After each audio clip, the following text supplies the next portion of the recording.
Administrator issues and updates on February 10th, 2026. County Administrator Gary Schmidt, would you please call the roll? Yes, Chair, thank you. Commissioner Savas is out of the office this morning. Roll call. Commissioner Helm. Here. Commissioner Schrader. Here. Commissioner West. Here. Chair Roberts. Here, and thank you, Gary.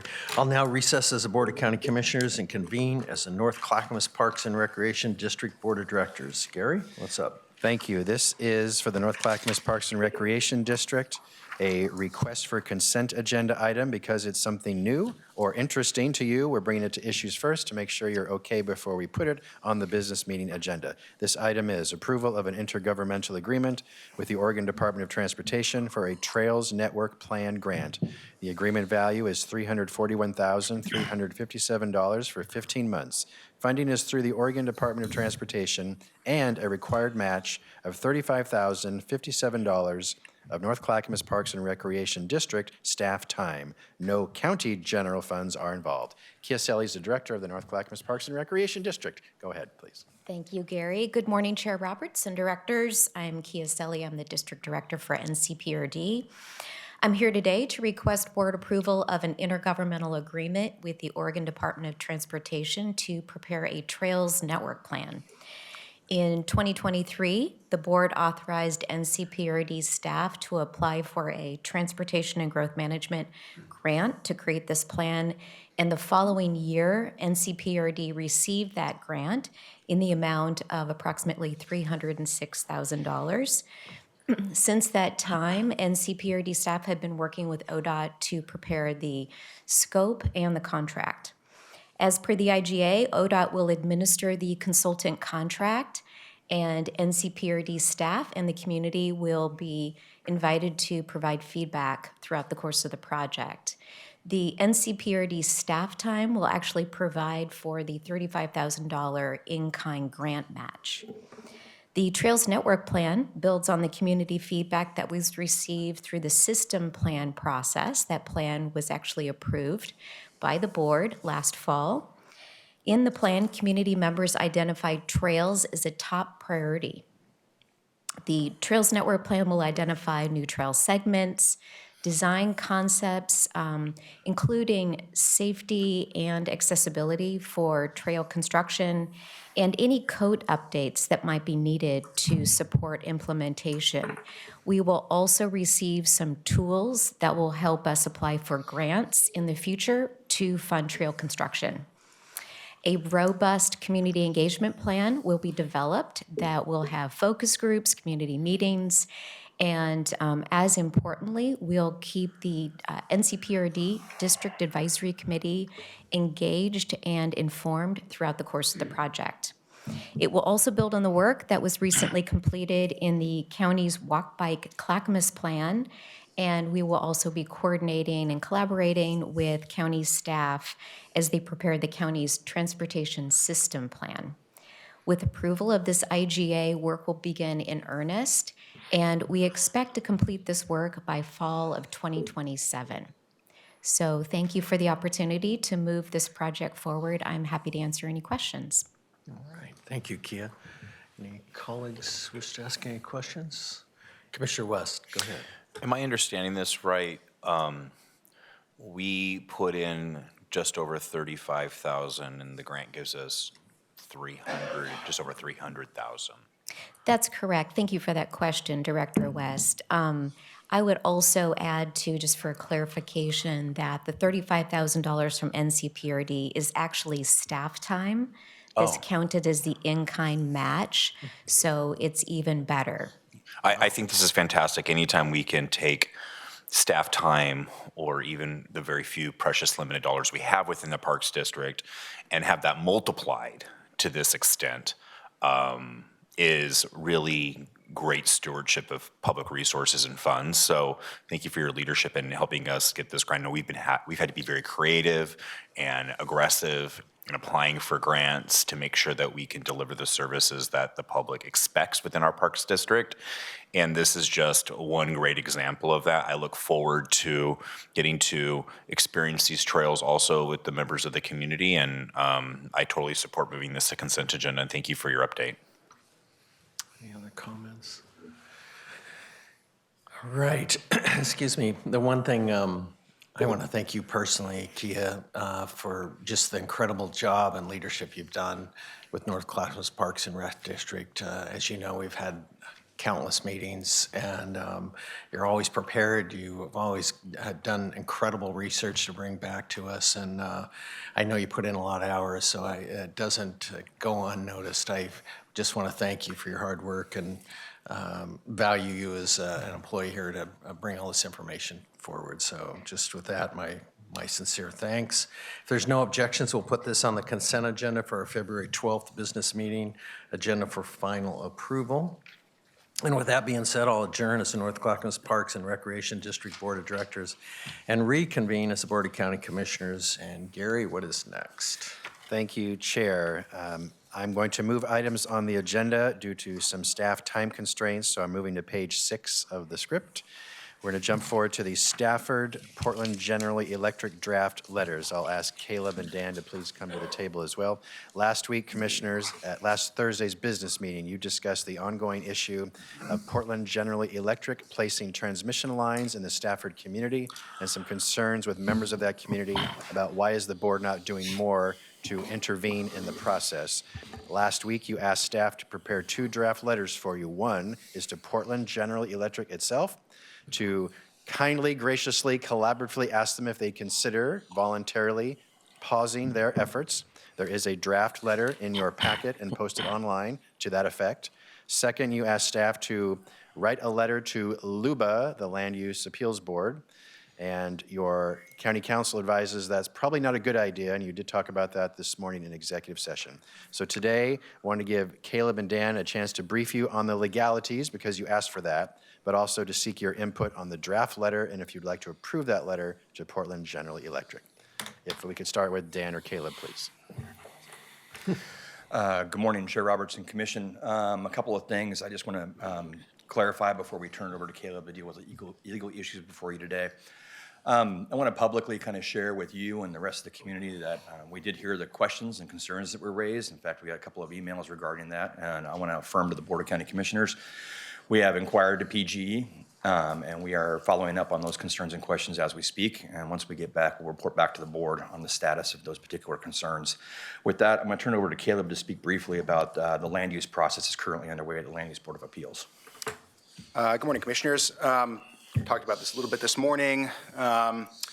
LUBA is not like other state agencies that accept public testimony letters from people saying, oh, please, LUBA, would you please come to this result in this case? It is a state agency, but it functions like a court. So things are filed with LUBA in the form of notices and briefs and motions and responses and objections, not letters. To the extent that a letter the board would have sent to LUBA would have said, LUBA, you might consider staying the county's land use decision while the appeal is ongoing. Another party has filed a motion for stay for LUBA, and PGE has responded to that motion. Our recommendation is that we wait to see how that process concludes. Another practicality is that at this point, if we were to file a motion for stay on our own, PGE would get 14 days to respond to that, and at that point, we're almost to LUBA's decision deadline. So our recommendation is we'll see how that motion for stay proceeds.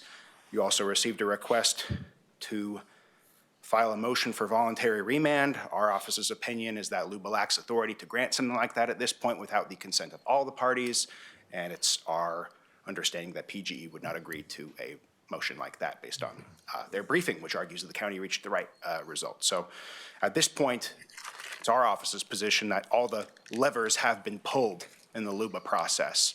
That does not mean PGE has carte blanche to do anything. PGE has to adhere to the conditions of its land use permit, which is effective during the appeal process.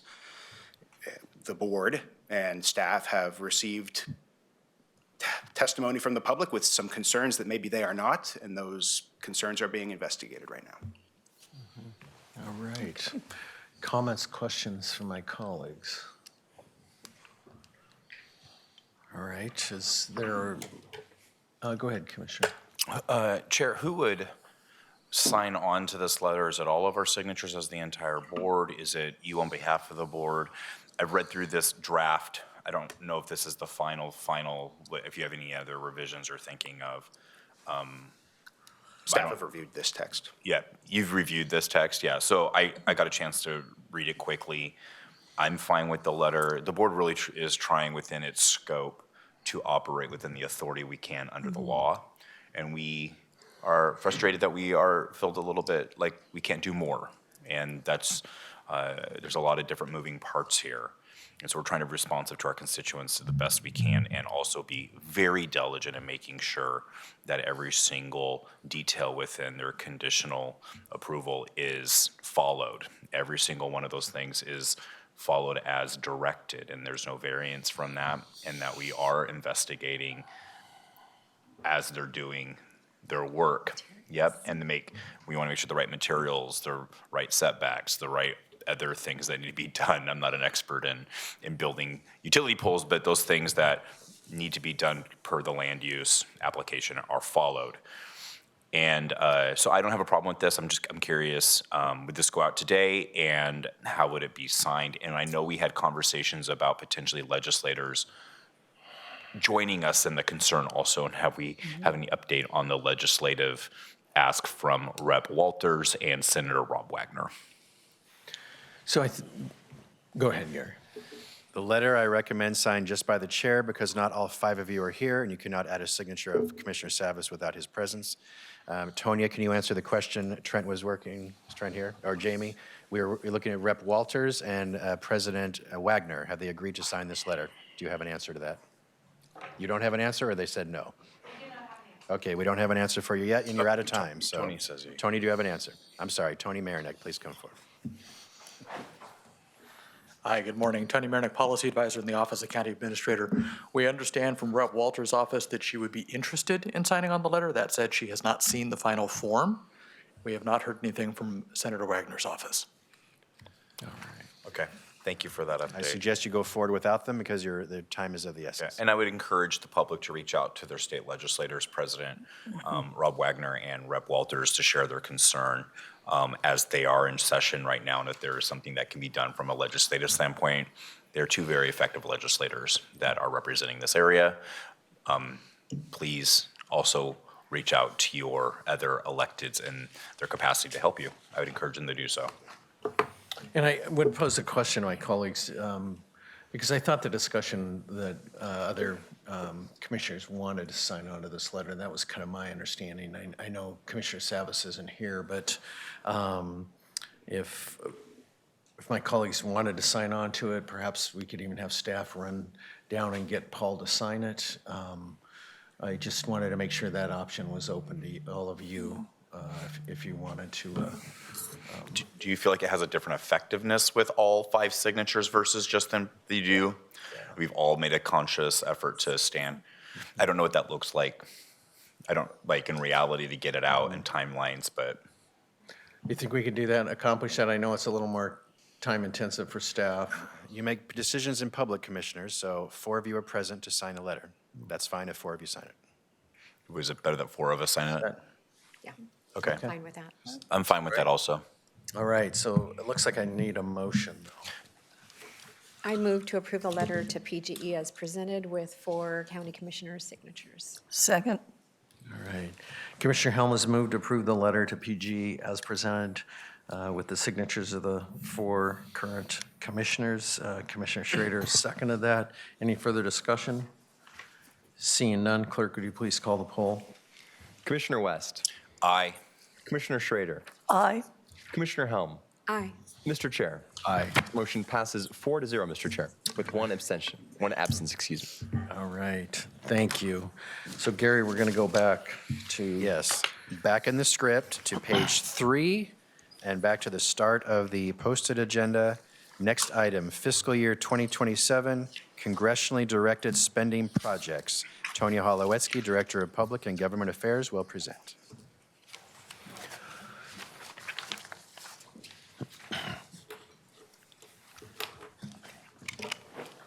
Good morning, Commissioners. I'm here to request your approval for 2 projects that we've submitted for potential submission to the fiscal year 2027 congressionally directed spending process, or earmarks. The applications to the Senate office are due February 25th of this year, 2026. The House has yet to define its process. In preparation for possible submissions, we interviewed county departments to better understand which projects may be competitive for federal funding. These projects were screened for alignment with your strategic priorities, and we further evaluated in working with our congressional offices to see which projects may be competitive for funding, if any.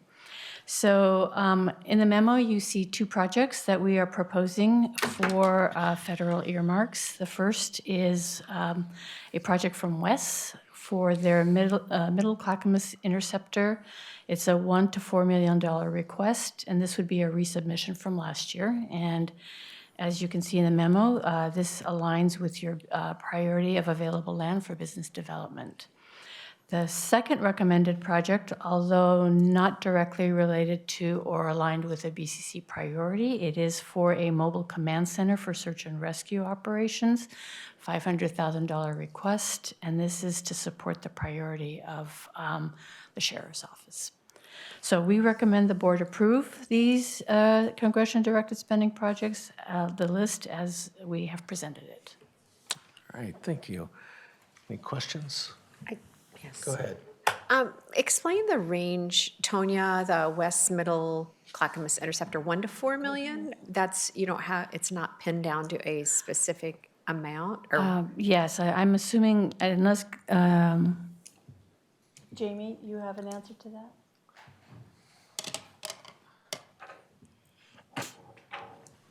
Good question. Jamie Lorenzini from our PGA office. Good afternoon. Thank you so much for that question. It's a good one. Typically, earmarks can receive awards of up to $3 million. Anything more than that, it's got to be a very compelling project with broad support. One thing we ask our departments each cycle is whether or not their grants are scalable to make them more competitive. The minimum West can receive for this project and still make it pencil is $1 million. Okay. Thank you. That, it does explain it. Okay. Oh. Good. Commissioner West. I know we're still waiting on congressional delegated spending from previous fiscal years. Sometimes it takes quite a while, and it's a hope and a prayer that it actually ever comes. I know we're still waiting. Hopefully, we'll get one for the recovery campus. I know we had CCOM, that we had $750,000. We did a walkthrough for remodel in CCOM. Are we still waiting for that? I think we might still be waiting for that too. But this is for the next upcoming This is the next cycle, year. the next go around. Correct. Yeah, I trust that you guys did a good analysis on where we could best direct these congressional funds. We have lots of projects we'd love to have help with, but I have no problem supporting these today. And thank you for your hard work and vetting and prioritizing what's most likely. Also, it's not just also a dream, but it's also like what is practical to get done. And we've had a pretty good track record of having congressionally directed spending given to Clackamas County and the trust with our congressional delegation to do good local work as boots on the ground. This is just more testament to that. I trust that you guys have helped us get projects that our congressional delegation can get behind. So thank you. Thank you. All right. All right, is there a motion on the project list? Chair, I move that we approve the congressionally directed spending project list as presented. Second. All right, Commissioner West has moved to approve the congressional directed spending project list as presented. Commissioner Schrader has seconded that. Any further discussion? Seeing none, clerk, would you please call the poll? Commissioner Helm, Aye. Commissioner Schrader, Aye. Commissioner West, Aye. Mr. Chair. Aye. Motion passes 4-0 with one absence, Mr. Chair. All right, thank you, Andrew.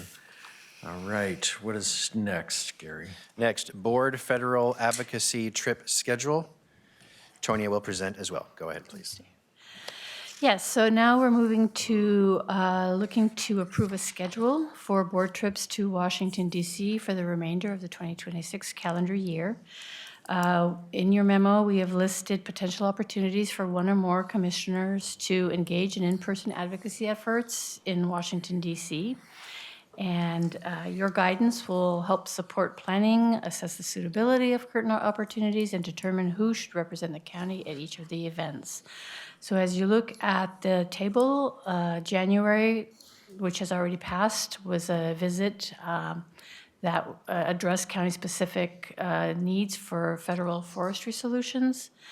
In February, many of you are attending the NACO conference. However, this, because so many are in Washington, D.C. at this time, there are very limited opportunities for county-specific meetings or advocacy. However, in April, we are proposing county-specific visits with delegation offices to meet existing and new members and staff and to help educate about our Clackamas County and our county priorities. And then finally, in September, there is a JPAC lobby trip planned with regional speaking points. And if applicable, there is an opportunity to meet with U.S. Department of Transportation to discuss any relevant Clackamas County federal grant applications. So these are this is our proposal, and we're seeking your guidance for planning purposes. All right, any questions? Go ahead, Commissioner West. I was there in January. We know about that update came for the forestry one. Most of us are all going to the February one. I think I spoke to your team, Tanya. I will already, for another reason, be there in April. Right. And I think it's exactly when you had already planned to be there. So because I'm already there, I'm more than happy to be involved in that also or include that. I think I talked to Trent about that. But I'm already there in April for separate political reasons and issues. So I won't be going in September. Correct. Yeah. I think that's normally Commissioner Savas. It's Commissioner That's his Savas. big Correct. transportation Yes. thing. Yeah. Yes. Yeah. Big deal. All right, not seeing any other questions. A motion on the schedule? I move to approve the schedule of board trips to Washington, D.C. during the 2026 calendar year as presented. I'll second. All right, Commissioner Helm has moved to approve the schedule of the board trips to Washington, D.C. during the 2026 calendar year as presented. Commissioner West has seconded that. Any further discussion? Seeing none, clerk, would you please call the poll for us? Commissioner Schrader. Aye. Commissioner West. Aye. Commissioner Helm. Aye. Mr. Chair. Aye, Motion passes 4-0, Mr. Chair. thank you. Gary, what's next? So we'll coordinate who's going on those trips with you privately later, and I just ask not more than 2 go at a time, please. But it's your choice. We'll decide, work with you on that later. Thank you. Next is City of Molalla Payment in lieu of Taxes Intergovernmental Agreement. Mary Rumbaugh, Director of Health, Housing, and Human Services, and Shannon Callahan, all right, Division Director of Housing and Community Development. Is that right? No. Clearly, we haven't been in front of you for a while. Shannon, please give the correct title. Thank you. Yes. Good morning, Chair and Commissioners. So we're here today to hopefully wrap up and settle around the pilot presenting a pilot IGA with the City of Molalla. So as a reminder, at a November meeting of this board, the City of Molalla did raise concerns regarding the pilot agreement. Remember, it's payment in lieu of taxes. Specific to Molalla Apartments. The city thanked the board for correcting issues with the tax distribution formula while also noting concerns about the 2 prior years of tax distributions that occurred before the correction was made. Following that November meeting, H3S staff as well as Commissioner Helm met with the mayor and city manager. And then at the December 16th board meeting, Commissioner Helm, you proposed making both the City of Molalla and the fire district whole for the 2 tax years in question. The board agreed and directed us to return with a proposal to resolve that issue. So we're here today for the intergovernmental agreement for your consideration. With the City of Molalla, there would be a total of $7,089 to the City of Molalla and the Fire District, and the city has generously offered to act as the conduit to the Fire District so we don't have to have 2 separate IGAs. I also just want to note that at the direction of the board, the county will not enter into any new pilot agreements, but the current pilot agreement for Molalla Apartments stays in place. So that is our update. I'm happy to, and again, Shannon Callahan, Housing and Community Development Division Director is with me. We're happy to answer any questions. All right, go ahead. I just want to thank both of you, Shannon, especially because you had to school me through this whole process. It was very complicated. And when the mayor reached out to me, I saw what I thought was something they needed to get fixed and approached you, and thank you for taking care of this. It's not a large sum of money, but to a small city like Molalla, I think it makes a big difference. So I appreciate your help with everything. Thank you. All right, Commissioner West. Yeah, thank you, Chair. I work with the commission and the other electeds in Molalla. It has gone on. I wrote a letter also from my desk to the mayor of Molalla, having long conversations with Scott offline, Mayor Kaiser. And so I'm glad we were able to come to a resolution and get good policy done. It is a little wonky. It is a little complicated for sure. But I think we got there. And I think that the city of Molalla and its representatives are happy with where we finally landed in the communication. So it was a lot of work, but thank you for partnering with us to get that done. Absolutely. All right. If there's no other questions or objections, we'll put this on the consent agenda for our February 12th business meeting, agenda for final approval. So thank you both very much. And Gary, what's next? Great, thank you. We're now jumping ahead to page 7 of your script. Next is the Sheriff's Office budget update. Sheriff Brandenburg and I will present. The sheriff sent you a memo that I forwarded to you yesterday and is also posted online. And she and I will talk about that with you. So welcome, Sheriff Brandenburg.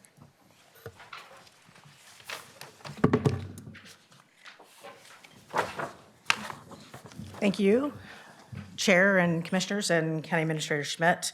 A lengthy memo was provided to you on Monday, and for the members of the public, as the County Administrator said, it's posted online, so I won't go into it very deeply, but I was provided a budget and mandated by this board to operate within that budget.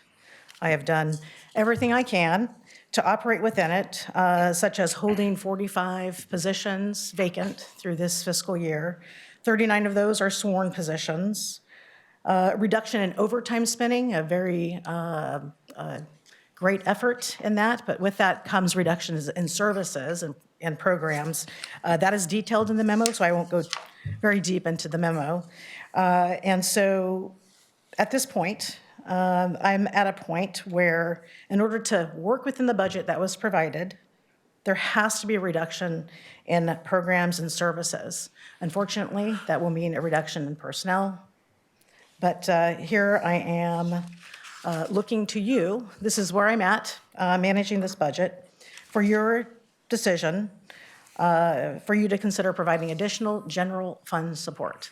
And in the memo, it details out that we are projecting a $3.5 to $4 million shortfall by the end of this budget.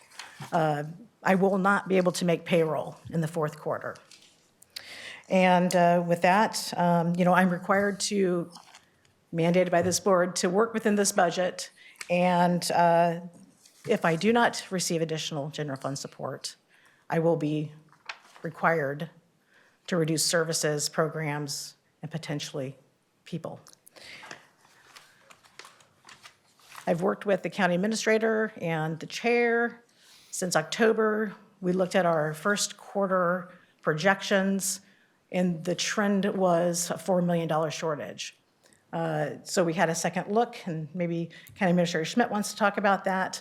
But out of respect for the county administrator and the chair, to take a look at, second look at our budget to see if that for sure was where we were trending. And I can tell you, we're halfway through the year now. The projections remain that we are trending short. And that means I will not be able to make payroll in the fourth quarter. I'm happy to answer any questions. All right, before we have some questions, I want to turn to Gary. Yes, if I could add. Thank you, Sheriff, very much. So yes, the sheriff did bring this to my attention back in October with the chair, and I did inform you all individually during my check-ins with you commissioners about this. I asked the sheriff to hold until I could ask one last review of the numbers, of the financial numbers.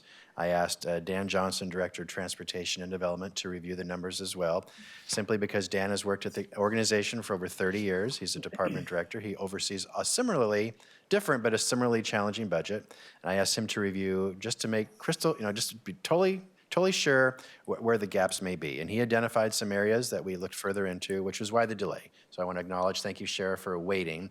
We did wait probably too long, and that's on me, but we're here today. The Sheriff has identified the 4 million gap. I do want to draw two things for your consideration. First is the addition of 13 additional staff for the replacement courthouse. You may recall I approved this authorization a year and a half ago, which is my authority to do under the county code, but I didn't ask you first, and you were concerned about that. And since then, you've told me I cannot do that in the future. Granted, I'm not doing that in the future, but it appears my staff did not fully fund those positions in the budget. Year one was only a 6-month cost, and it appears only the 6-month cost, not the full year cost, went into the current fiscal year budget.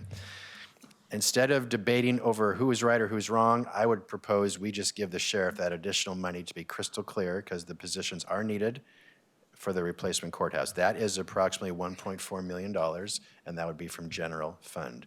Second, in our justice court, traffic fines collected by a jurisdiction, normally 50% of those traffic fines off the top go back to the jurisdiction that collected the police or sheriff's office that collected the fine.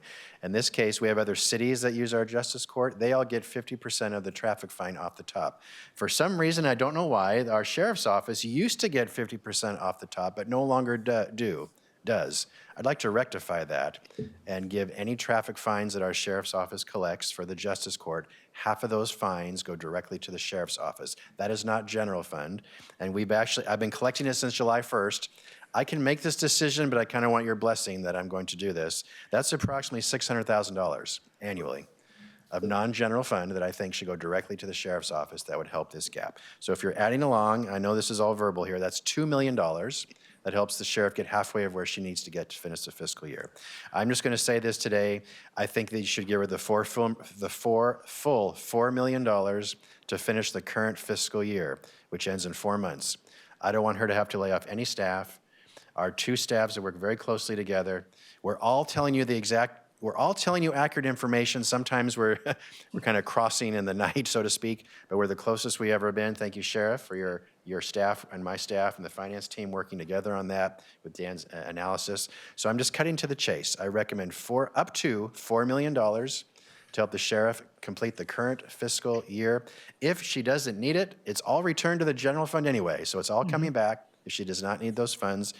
That gives all of us 4 months now as we prepare the next year's budget, because this will be an issue for next year as well, about are you going to increase the general fund support to the sheriff's office or ask her potentially to make reductions in her staff for next fiscal year, but that's not till July 1st. So I'm proposing up to $4 million to the general fund actually $3.4 million of the general fund, because $600,000 is traffic fines, to the sheriff, to finish the current fiscal year. That will come from contingency. That is a cut. That's another story and a discussion for another day, how to accommodate for that. But that's my proposal to you. Now, that's the end of our presentation. We're open to your comments and feedback. All right. Commissioner West. This has been my first 3 years as a commissioner. This has been a toil. It's been difficult. I do believe and see that we've come a long ways, and I think that we share the common value in promoting law enforcement and making sure it's funded. But, we're asking for another haircut from the rest of the county.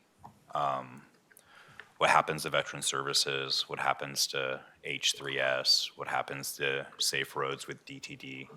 What happens to the rest of things that we have to do?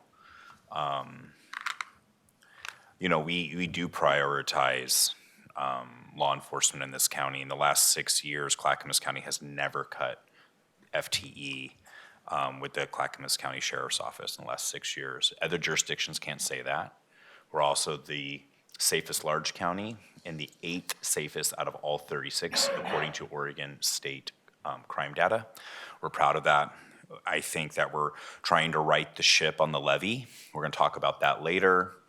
I know that our staffs have worked with your staff, Sheriff, really hard. And I'm really interested in what this work group, the Sheriff's work group, is going to present as we dig into this a little further and get more creative. That's our mandate and our task.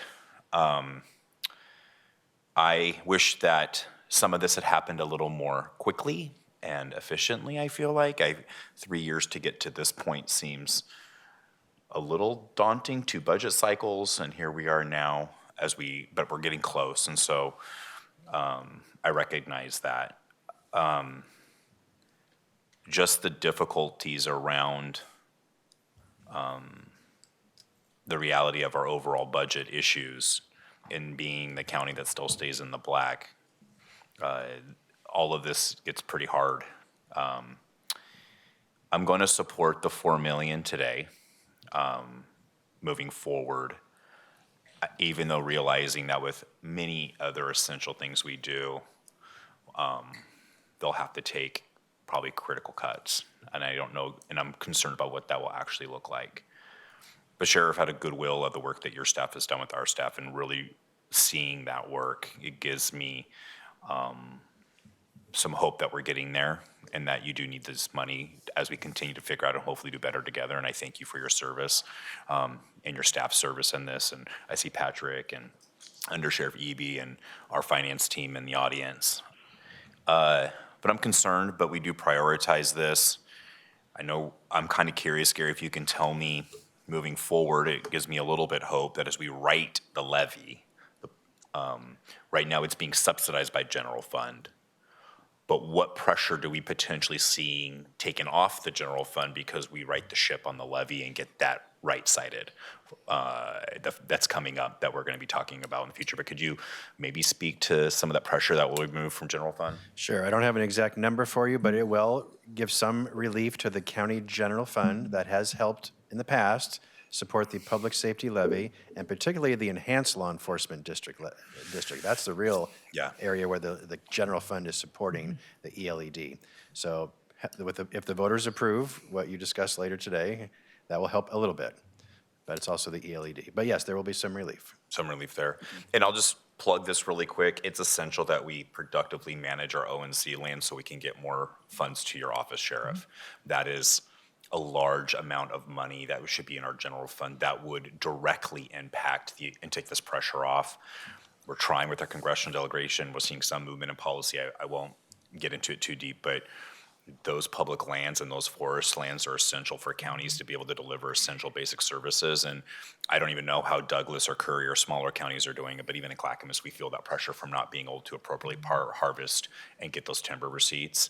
But we're being creative. We're lobbying hard for those funds, and wherever we can get it and bolster up our general fund.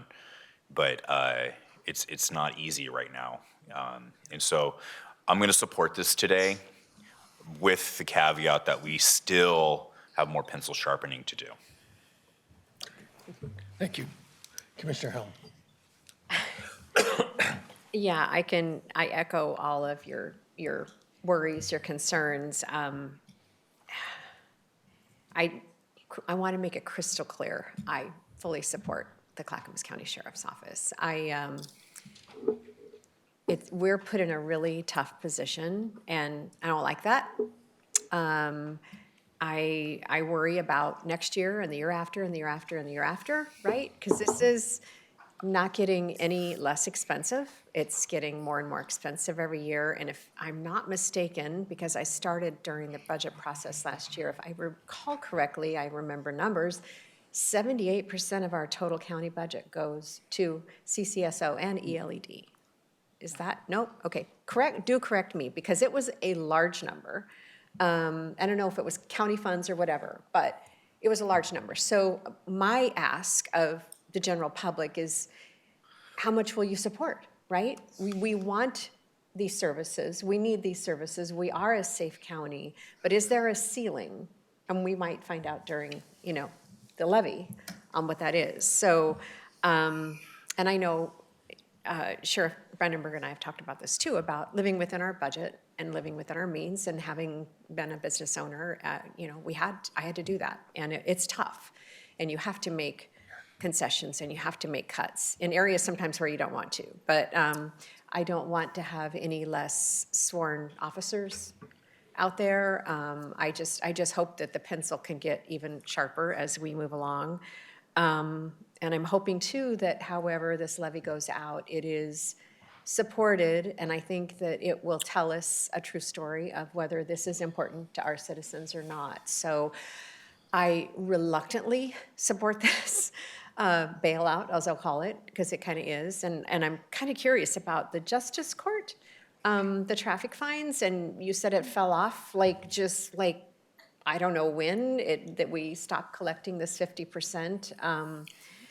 Are there other places where we have not been doing that? And I don't know, So I'm maybe. sorry, we've been collecting the full fine, but what I'm saying is at some point between when Chair Roberts ended being sheriff and Sheriff Brandenburg, I'm not sure what happened, but the sheriff's office was not getting the 50% off the top. That's what I mean, right. I don't, where that, yes. I don't know, I don't recall Okay. making that decision, but What anyway, happened? I want to Okay. rectify that, yeah. Okay, all right.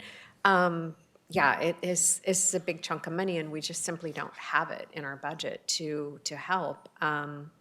But it comes out of contingencies, reserves, right? And yeah, we'll be shaving later. We get to make the really horrible decisions later. I just, my worry is I don't see where this actually, the ship is righted. That's what I worry about, because these numbers are going up and our county revenues are not. So that's why I have to just say, as much as I fully support our sheriff's office, I just have concerns about the funding. So yeah, it's not a fun vote. All right, thank you, Commissioner. Commissioner Schrader. I'll be supporting this today too, because Angie, you do a wonderful job, and I've always considered you a friend, and I really appreciate you working with our budget folks and with Gary to move this forward, and I will tell people that as we move forward with a levy, I will do everything I can to help get that message out. To get the dollars you need to keep the people of our county safe and secure. Thank you, Angie. Thank you. All right, just a couple comments. And first of all, I know that kind of take us back in time, just going through last year's budget process, which I don't think was fun for any of us. So I'll first acknowledge that. And I know when you did present the budget, I did have concerns moving forward, and had conversations with Gary about that. And I honestly felt it would lead to where we're at today. And so I think that, first of all, wanted to commend you. You've got 45 vacancies open to balance your budget. You've cut 31% of your overtime, cut materials and services, and really a number of other cuts to try and meet that balance. And I know Gary and I had conversations with you, and you wanted to cut things earlier, even more, in order to balance. So I think when I look at the big picture of things, and the big picture is this, is that we've come a long ways. County finance, the Sheriff's Office finance team, and I really believe that we were doing a lot of this, right? Looking at things a little bit differently, and I feel like we're coming together to identify, to make sure we're all on the same sheet of music, and we are getting there. I think this funding gets us to the end of the year. We actually have a lot more work to do to really start looking at this next year's budget. I know that Commissioner West, you commented on this other work group, and perhaps I view it a little bit differently. This other work group really is to build a better understanding about the finances and the funding. I think the Budget Committee is, and Gary, you might have to correct me if I'm wrong, kind of helping us do a deeper dive into kind of how do we move forward and making those tough decisions, as you said. I mean, I believe we have tough decisions ahead of us, and we just can't be everything to everybody. And no one likes to make those tough decisions, and that's where really our strategic plan and priorities of what is important. So kind of coming back to really what I believe, and that's where I want to thank both county finance, and we've come a long ways in 1 year, and it's building credibility with both entities. And so thank you, Gary.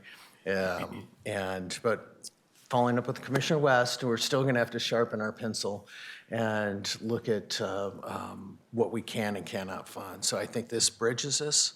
I'm in support of it, but I agree that there's got to be a deeper dive as we kind of move forward in this next budget. So with that, Gary, do you need a motion or just direction? Yes, and Andrew and I have worked together, and he's going to post it on the screen for your consideration. One moment, please. All right. So is there a motion? I move to give up to $4 million of county general funds to the sheriff office to complete the current fiscal year ending June 30th, 2026. I'll second. All right. Commissioner West has moved to give up to $4 million of county general fund to the sheriff's office to complete the current fiscal year ending June 30th, 2026. Commissioner Schrader has seconded that. Any further discussion? Yeah. Yes, go ahead, Commissioner West.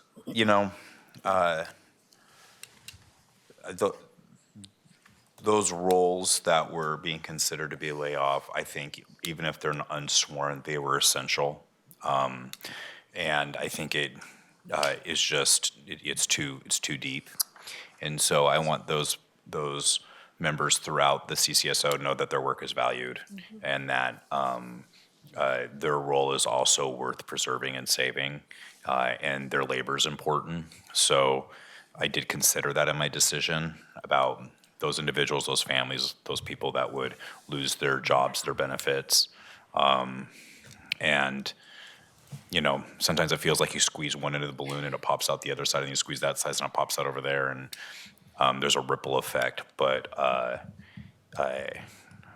know we have high standards here, and we'll get there, but that was part of my decision-making, is those specific jobs that those individuals rely on. Any other comments? I would just like to add, and it's really following up what Commissioner West had said earlier, is that out of the Tri-County, we're the safest county in the metro area, and we're 8th across the state. Our goal is to be first, right, as the safest. And I know that my colleagues all believe how important public safety is. And so I'm just glad that we've come together to really tackle some of these tough issues, and we'll continue to do that and spend those dollars wisely. So again, thank you to County Finance, the Sheriff, and County's Sheriff's Office Finance team. Commissioner Helm? Yeah, just to add to that, Sheriff, you've done a fabulous job, and your finance team has done an amazing job. And you've won a lot of awards in the last, just since I've been here. And I kudos to you for all the good work you're doing in the jail and for our county. I can't say enough good things about how well the operation is ran. I just want us to get the dollars right. And I'm a big watchdog of taxpayer dollars, as you guys can probably tell. I can't imagine being in the position you're in, not being able to fund things, but I just hope we can find an answer for it. But I just want to say thank you for all the good work you've done. Thank you. All right. I think we're at a point then. Clerk, would you please call the poll? Commissioner Helm. Aye. Commissioner Schrader. Aye. Commissioner West. Aye. Mr. Chair. Aye. Motion passes 4-0, Mr. Chair. All right. Thank you. Appreciate it. And I just want to say, you have some very hard decisions. I don't envy you going to this next budget season. It's going to be difficult, but we're here to work with you.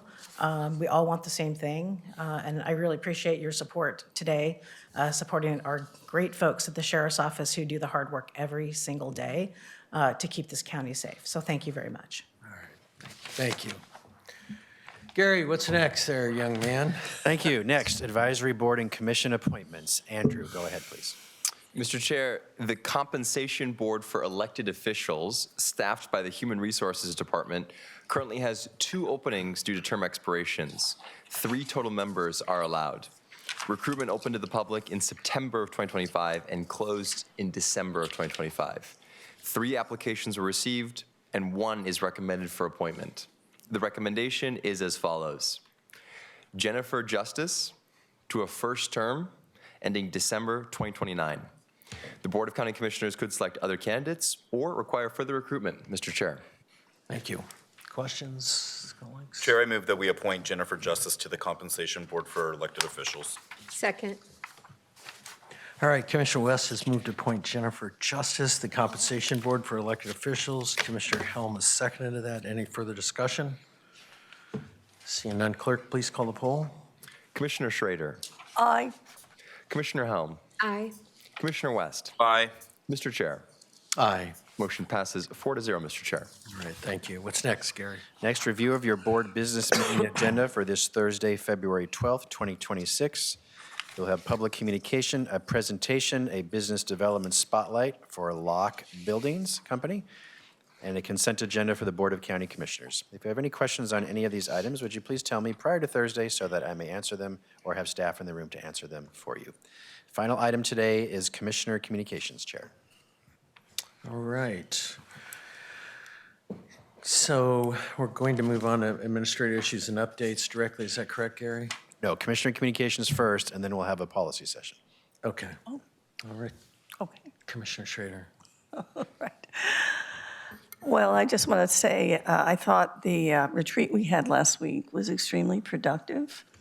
And what I'm hearing from the public and folks as I talk to them is that they are seeing us up here and they are delighted and happy to see how well we're getting along together, how much work we're getting done.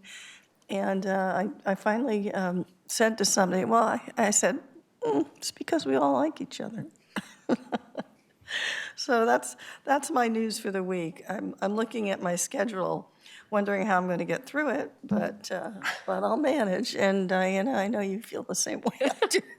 Right? That's all I've got for today. Okay. Sir. Okay. Thank you. Commissioner West? Thank you, Chair.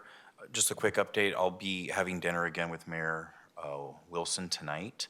And then I will be touring one of the facilities where they take care of those that are being sheltered or have substance use disorder or behavioral health issues, and seeing how they're delivering some of those services in Portland and having a deeper conversation about a regional approach with Mayor Wilson. I appreciate his invitation and follow-up to our previous lunch.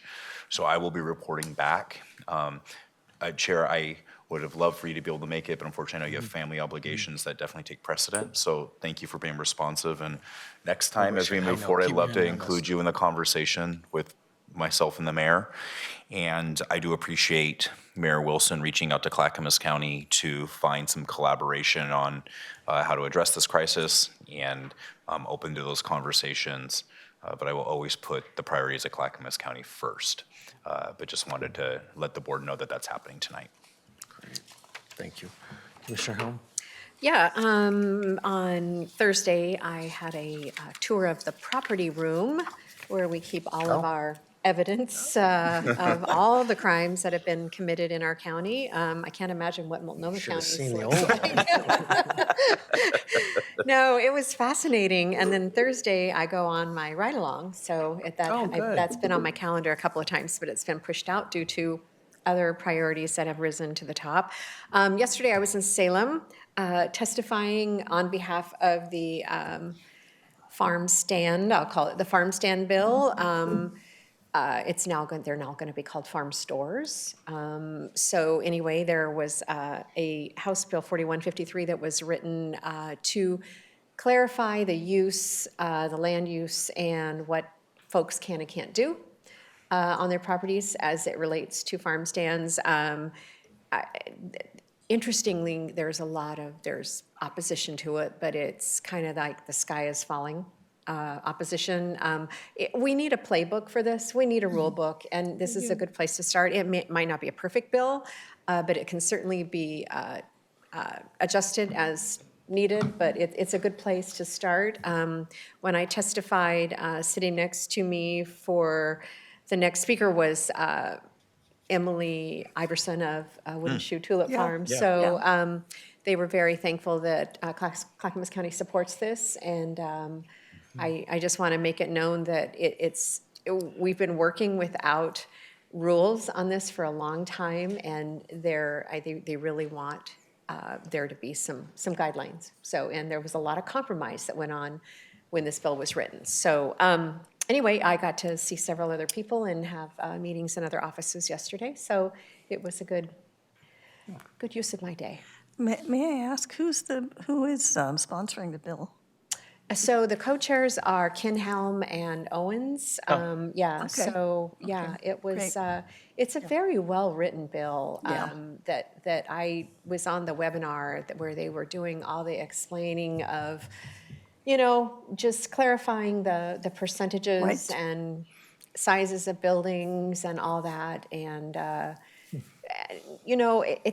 we want farms to stay in business. And having been a small business owner, you're at the whim of the economy, you're at the whim of the weather, you're at the whim of a pandemic. And you have to pivot. You have to be able to do something different to stay in business.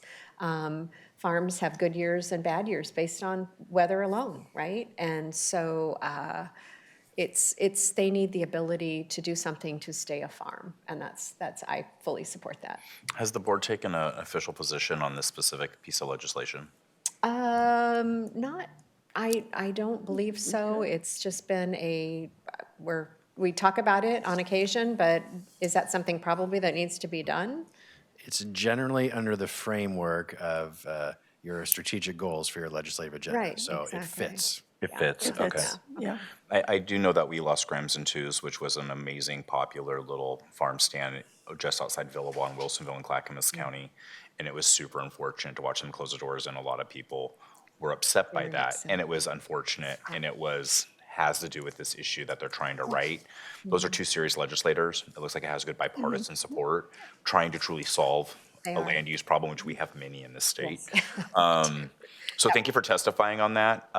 It sounds like it fits within our priorities and letting, our constituents know they're represented well in Clackamas on this issue. Thank you. Thank you. Thank you. I think in the interest of time, I'll go ahead and pass and move on.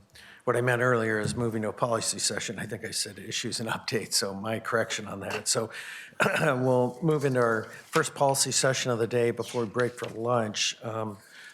Gary, can you introduce that for us? Yes, thank you, Chair. The policy session is Food and Beverage Policy for Clackamas County. Presenting is Elizabeth Comfort, Finance Director, and Sam Becker, Project Coordinator in the Office of the County Administrator. And they will explain why we're doing this and then seek your approval. Go ahead, please. Thank you, Gary. Good morning. I'm Elizabeth Comfort, Finance Director. Good morning, Chair and Commissioners. Before you is a policy that we've identified that needed to be put together due to some Ethics Commission's rulings that came out last summer. I just want to point out, contrary to below the recommendations where it says updated policy, this is a new policy, not updated. Sorry about that language error. And so what we're doing is complying with the Ethics Commission for stating via a policy that we can provide food to employees and elected officials, and recognizing that those are compensation, can be recognized as compensation and could be taxable if it reaches the threshold. So this is really a housekeeping to keep you guys in line, to keep us in line, that we have identified that these things do happen. We do serve food occasionally, like as our annual picnic, and that we've recognized that they could be taxable wages and compensation to the employees. So there are recommendations for you. If you have any questions, please. If I could also comment, this opinion from the Oregon Government Ethics Commission has caused a lot of strife with a lot of jurisdictions. And everyone's kind of running around saying, what do I need to do? What kind of language do I need to do to put in to make sure that we are compliant? My understanding is that this may be taken up this legislative session because it has confused so many people, and it's just kind of who's on first. So basically, we want to make sure that we are in alignment. This policy is really just the minimum to do this. Whether or not, most of the food that's provided by the county is de minimis. It's one-offs here and there. And so basically, what County Council advised us is that let's just make this policy around aligning with the Oregon Government Commission, Ethics Commission, OGEC, whatever the initials are. Anyway, so let's just limit it to that and call it a day. And that's what this does. All right. Any other questions? Chair, I move that we approve the updated food and beverage policy as presented. Second. All right, Commissioner West has moved to approve the updated food and beverage policy as presented. Commissioner Schrader has seconded. Any further discussion? Seeing none, clerk, would you please call the poll? Commissioner Helm, Aye. Commissioner Schrader, Aye. Commissioner West, Aye. Mr. Chair. Aye. Motion passes 4-0, Mr. Chair. All right. Thank you. Do you want to move on or you take a break? You are done now until 1:30 PM. All right, so we'll be back here at 1:30 for our Budget Committee meeting, and with that being said, we'll be adjourned. Thank you.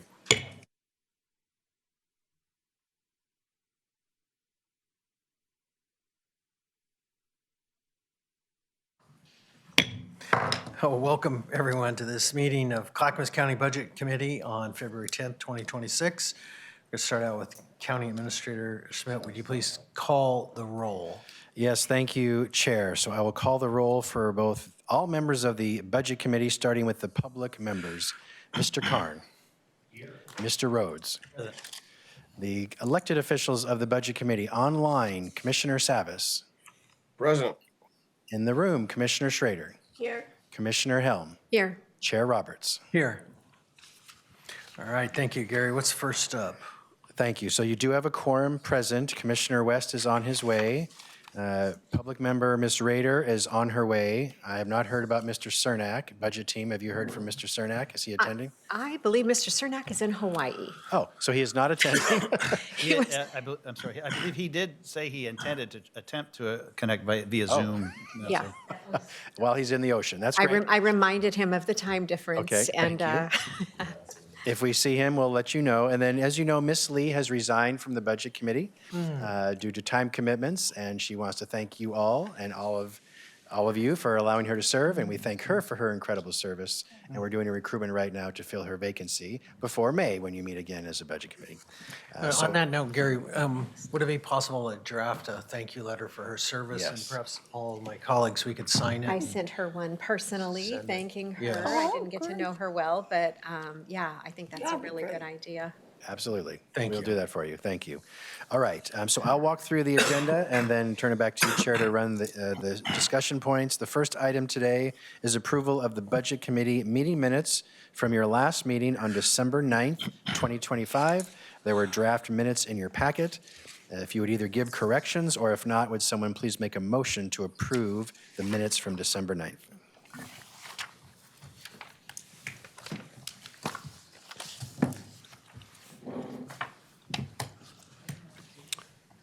So moved. I'll second. All right. Commissioner Helm has moved to approve the Budget Committee minutes for December 9th, 2025 as presented, and has been seconded by Jamie Karn. And is there any further discussion?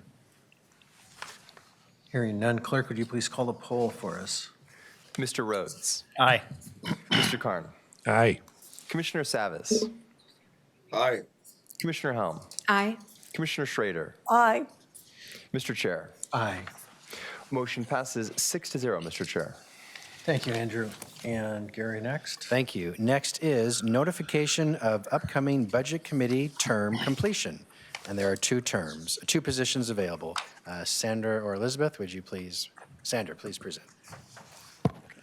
Good afternoon, Budget Chair and committee members. Sorry, this is kind of loud for me. We have two members that are, whose terms are expiring come June 26th, and that's Wendy Rader and Kenny Cernak.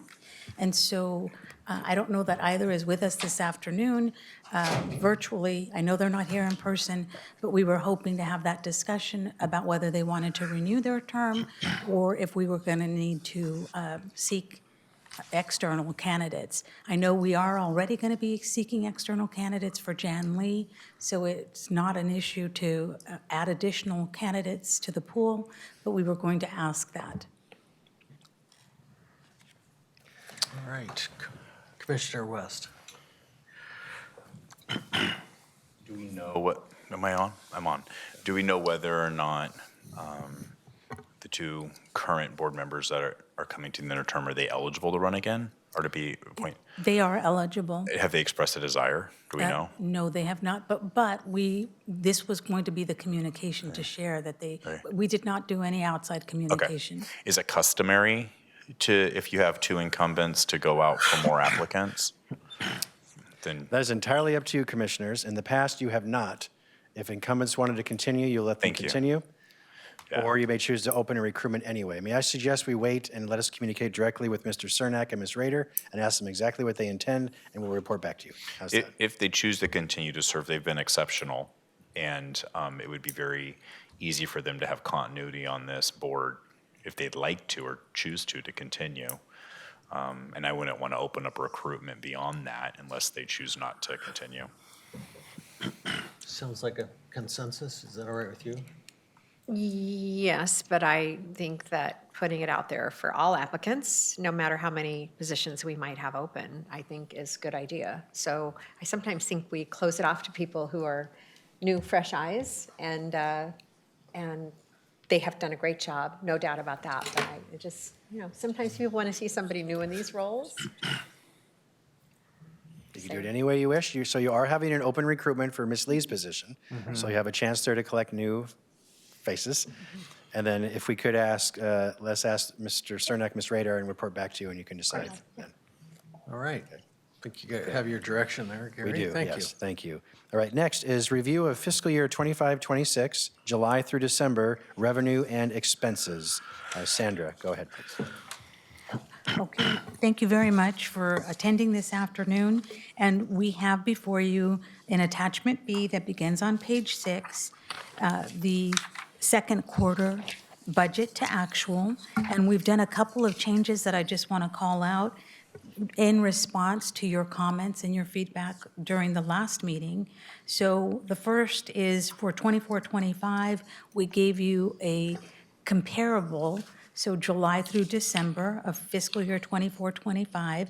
And then we also gave you a column for the fiscal year end of actual, so you could see how they were in relation. And then in the far right, the last 4 columns, we gave you the budget for 25-26, July through December actual, so that's 6 months. We gave you a variance column, so no math needing to be done this time around.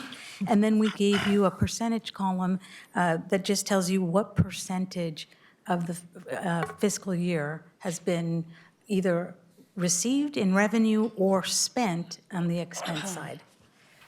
And really, the comparable that we're calling out is 50%. Some of those vary by account code or category, but overall, 50% is where that target should be. And so on the revenue side, if a category is over 50%, it's in good shape at this time of the year. If it's below 50%, that's something that we're going to need to monitor. And so the departments that are reviewing their budgets should already be tracking those things. And on the expense side, over 50%, again, would be a caution that they have to monitor and possibly start cutting back on their expenses. Or if they're under, they should be in good shape so long as the revenue has come in as anticipated. So we always tell departments, look at both sides. You can't just look at one revenue category in a vacuum or the expense side in a vacuum. It really is the combination of those things and monitoring that bottom line. So right at this point, and we also gave you a graph at the very bottom, and I think that was at the request of this budget committee. And for the general fund, you're going to see a peak in November. That's due to property tax revenue coming in. And the other change that we made, let me back up, I'm sorry, beginning fund balance. Right now, it is not posted in the system. We have applied it here for your benefit so that the math is calculates correctly. So if the next quarter, if there's any adjustments, please know it's because of those little shifts between a department or a program, and it's because we have arbitrarily populated that number in there. That's one item. The second is general fund support. We've made a change to the way that we distribute general fund support. Normally, we've done it as a percentage of the expenses. So actual expenses divided by budget is how we've distributed general fund support. But in order to share with you and have the numbers be relative, what we've done is we're going to just give it by quarter. So quarter one, we'll give 25%, quarter two, we'll give 50%, quarter three, 75%, and then at year end, we'll do a true up. So if there's any savings, we will capture it at the year end. Please note that we'll make it difficult, though, for us to anticipate if a department's going over, it really is going to be incumbent on the department to do their monitoring and raise the flag to Gary or to their department head and then to Gary, because from the distribution side, we won't know it. But I think that that will make these reports easier for you to review and get a sense of where the departments are at. Yeah, and Cindy says, yes, it's easier for the departments. So I'm going to pause and just see if you have any questions.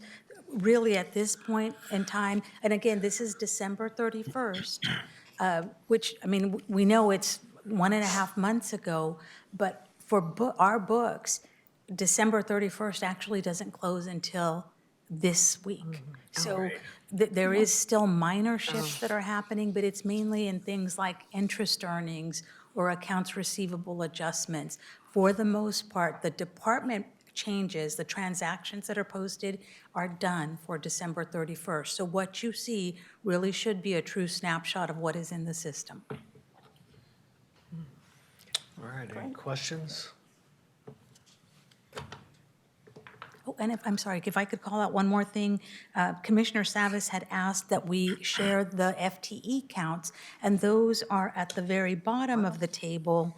And we've given you the budget numbers, the total filled, and the total vacant. Again, as of, this was as of 1/1, we take the snapshot of personnel at the first day of each month. So for this 12/31 report, you have it as of 1/1.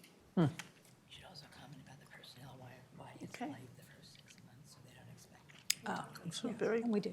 great format. Yeah, and if there's any you want me to go through, I'm happy to do that.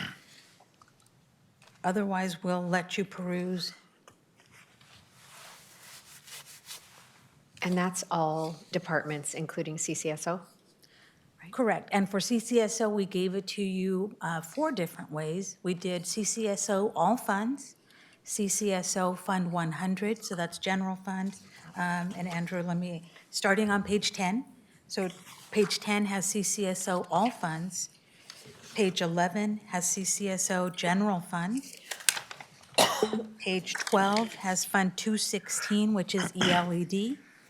And page 13 has Fund 206, which is the levy.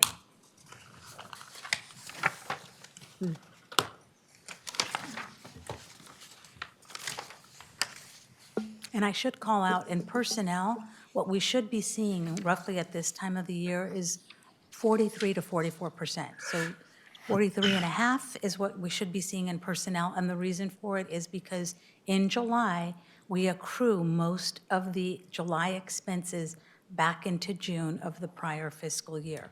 So that's an anomaly.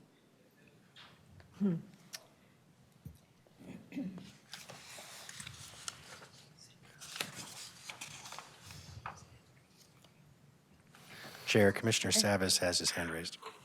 Commissioner Salvis, go ahead. Yeah, thank you. Thank you, Sandra, for the materials you put together. And I listened as best I could to your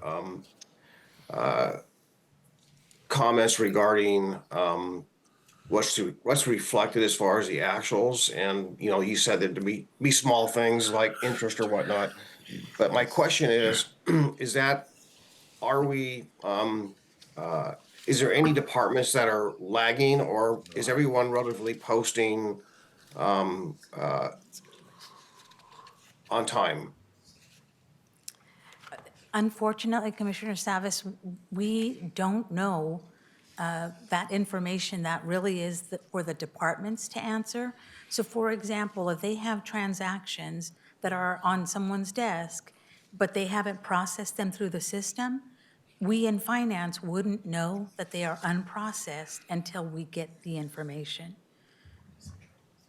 Right, because from that perspective, we're decentralized. So each department has their own, budget team or their own finance team. And so those tasks are with the departments.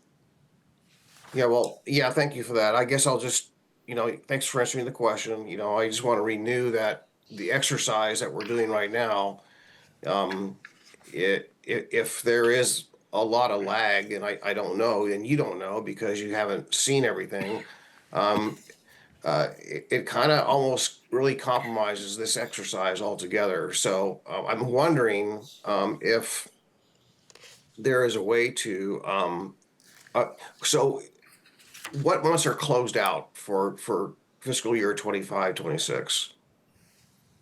What quarters or months are it? I imagine you closed out September, for example, right? Correct. Okay. So the only month that is not closed out yet is December? Correct. Okay, and November is closed out? Yes. Okay. Yeah, I'm just trying to, again, just kind of comment and recognize, if we were to do this a month from now, knowing that when it's closed out, that might bring a lot more value to the work we're doing here today. Does that make sense? Yes, and unfortunately, there are times where we in finance have seen transactions that get processed months in arrears. So I don't know that 1 month will necessarily do it. Certainly by year end, we know it because that's when we see transactions that should have been posted, or we get the departments requesting that things be posted back to the correct year. And then at that time is when we actually have a documentation process that they have to call out why they're delayed. Yeah, okay, well, thank you, Sandra, for that. Appreciate it. Chair, I yield back. Thank you. Any other questions? All right, go ahead and proceed.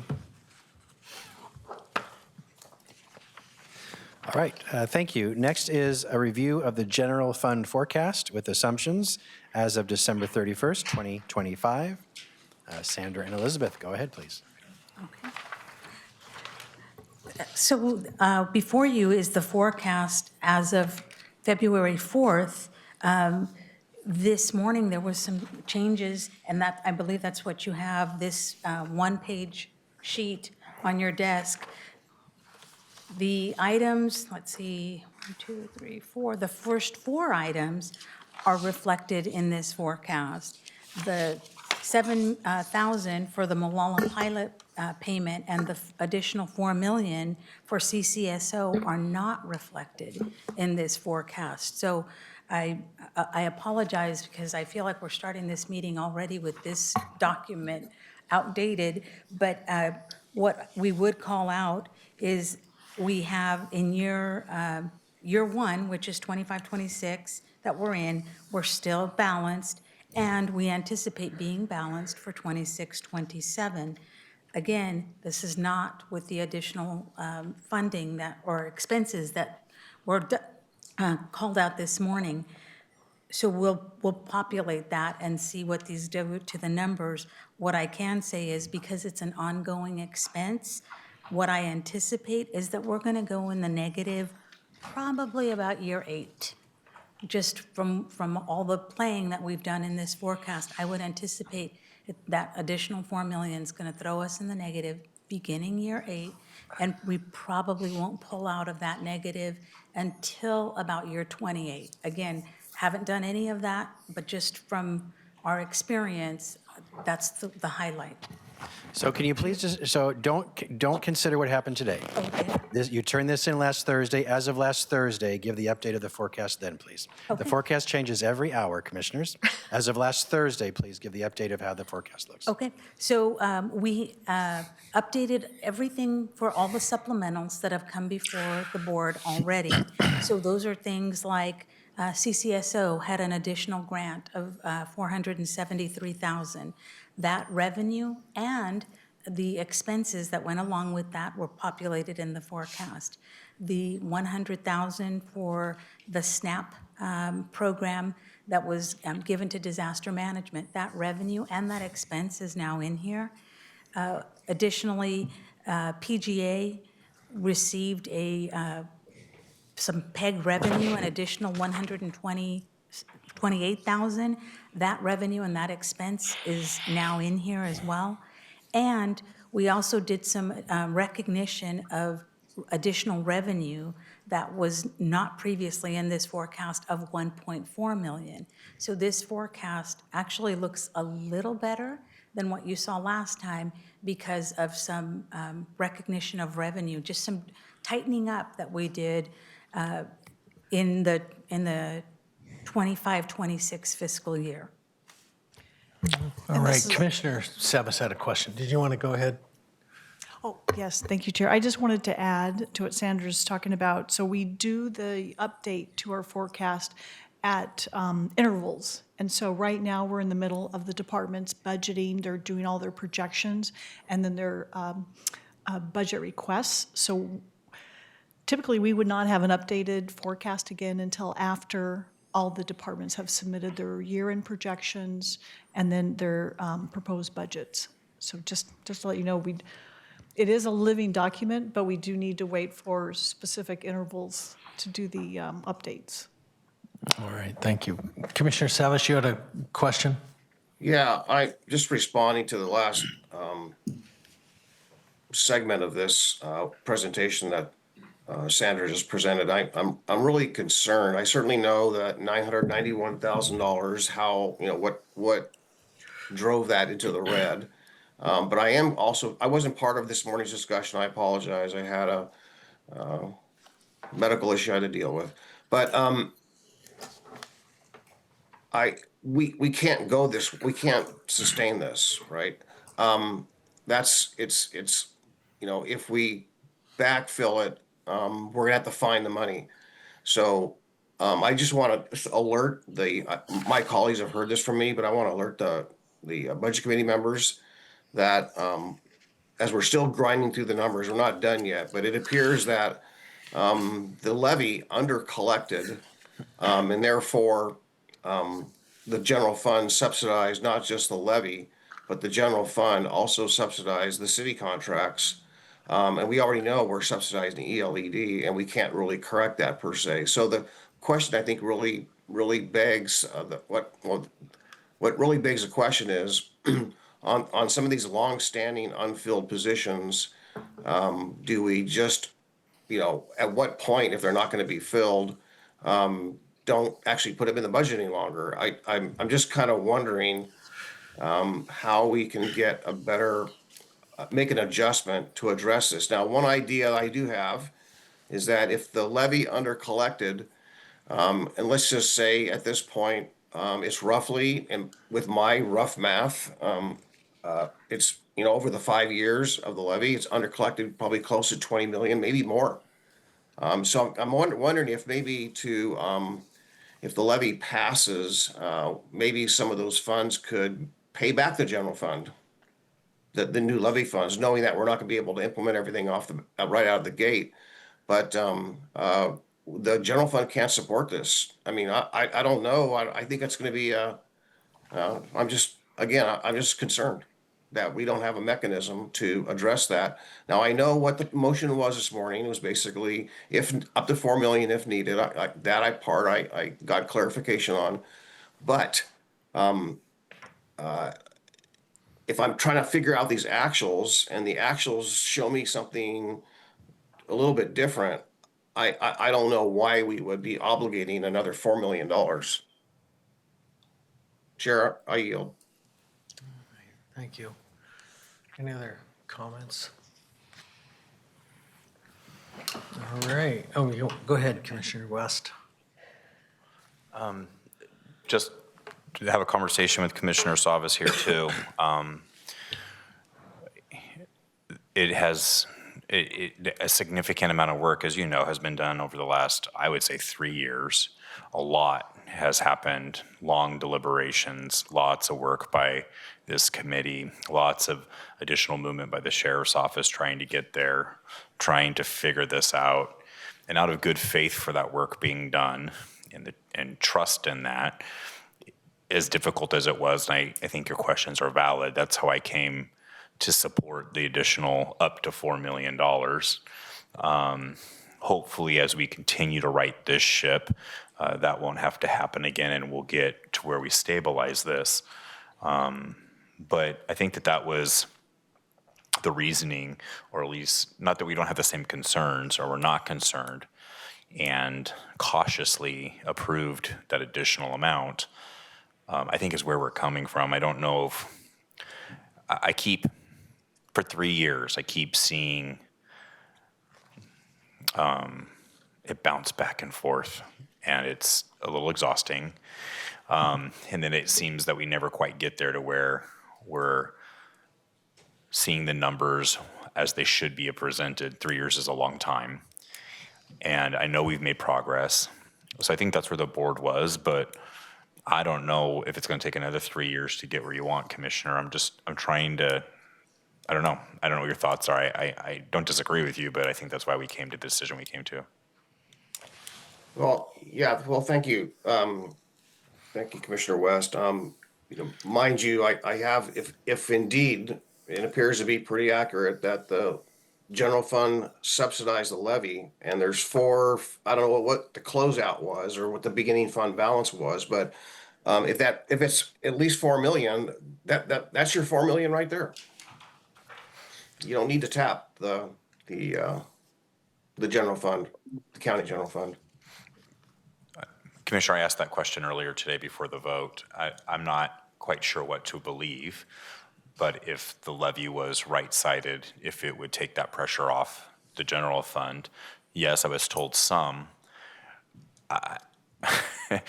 and I was told not enough. I mean, I don't know where to, I'm trying to make good policy here with my colleagues and with the members of this committee, but my God, I don't, sometimes it feels like I don't know what's up, know what's down. Yeah, I think just a comment, thinking about one of the points Commissioner Savas made is, could we retro back? That's a county council question, but I don't believe so, because as you go forward, every dollar is aligned to a deputy that is funded. So I highly doubt, but it's definitely a Lee County Council decision. I think that following up with kind of Commissioner West's concern, there has been a lot of progress made. There's still a lot of work to do, sharpening our pencil, and really, I'm optimistic. I feel like we've made a lot of progress in 1 year, and I'm hoping that this is going to be another difficult year. There's no two ways about it, but I really think where we want to get is knowing that this is what it is going to take, right?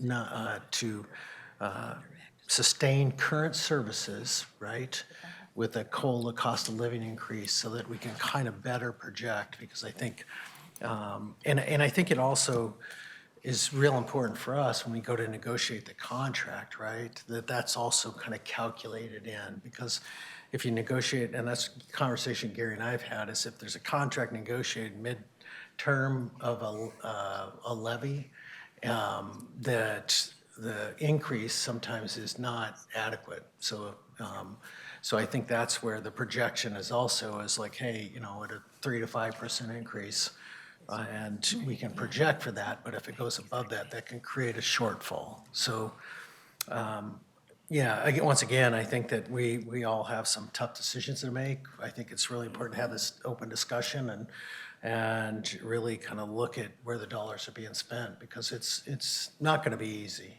Can I get clarification to one of your questions, Chair? Because if we give them up to this $4 million and then we start to feel like that pressure can be relieved, why would that revenue somehow not be credited back to the general fund if it's more than what they need? Does that make Yeah, I think that's, I do feel like that if they don't need it, it should be given back to the general fund. It shouldn't be a shopping spree, or it shouldn't be extra anything. It should be realized we are in good faith trying to have a stopgap right now to continue this conversation.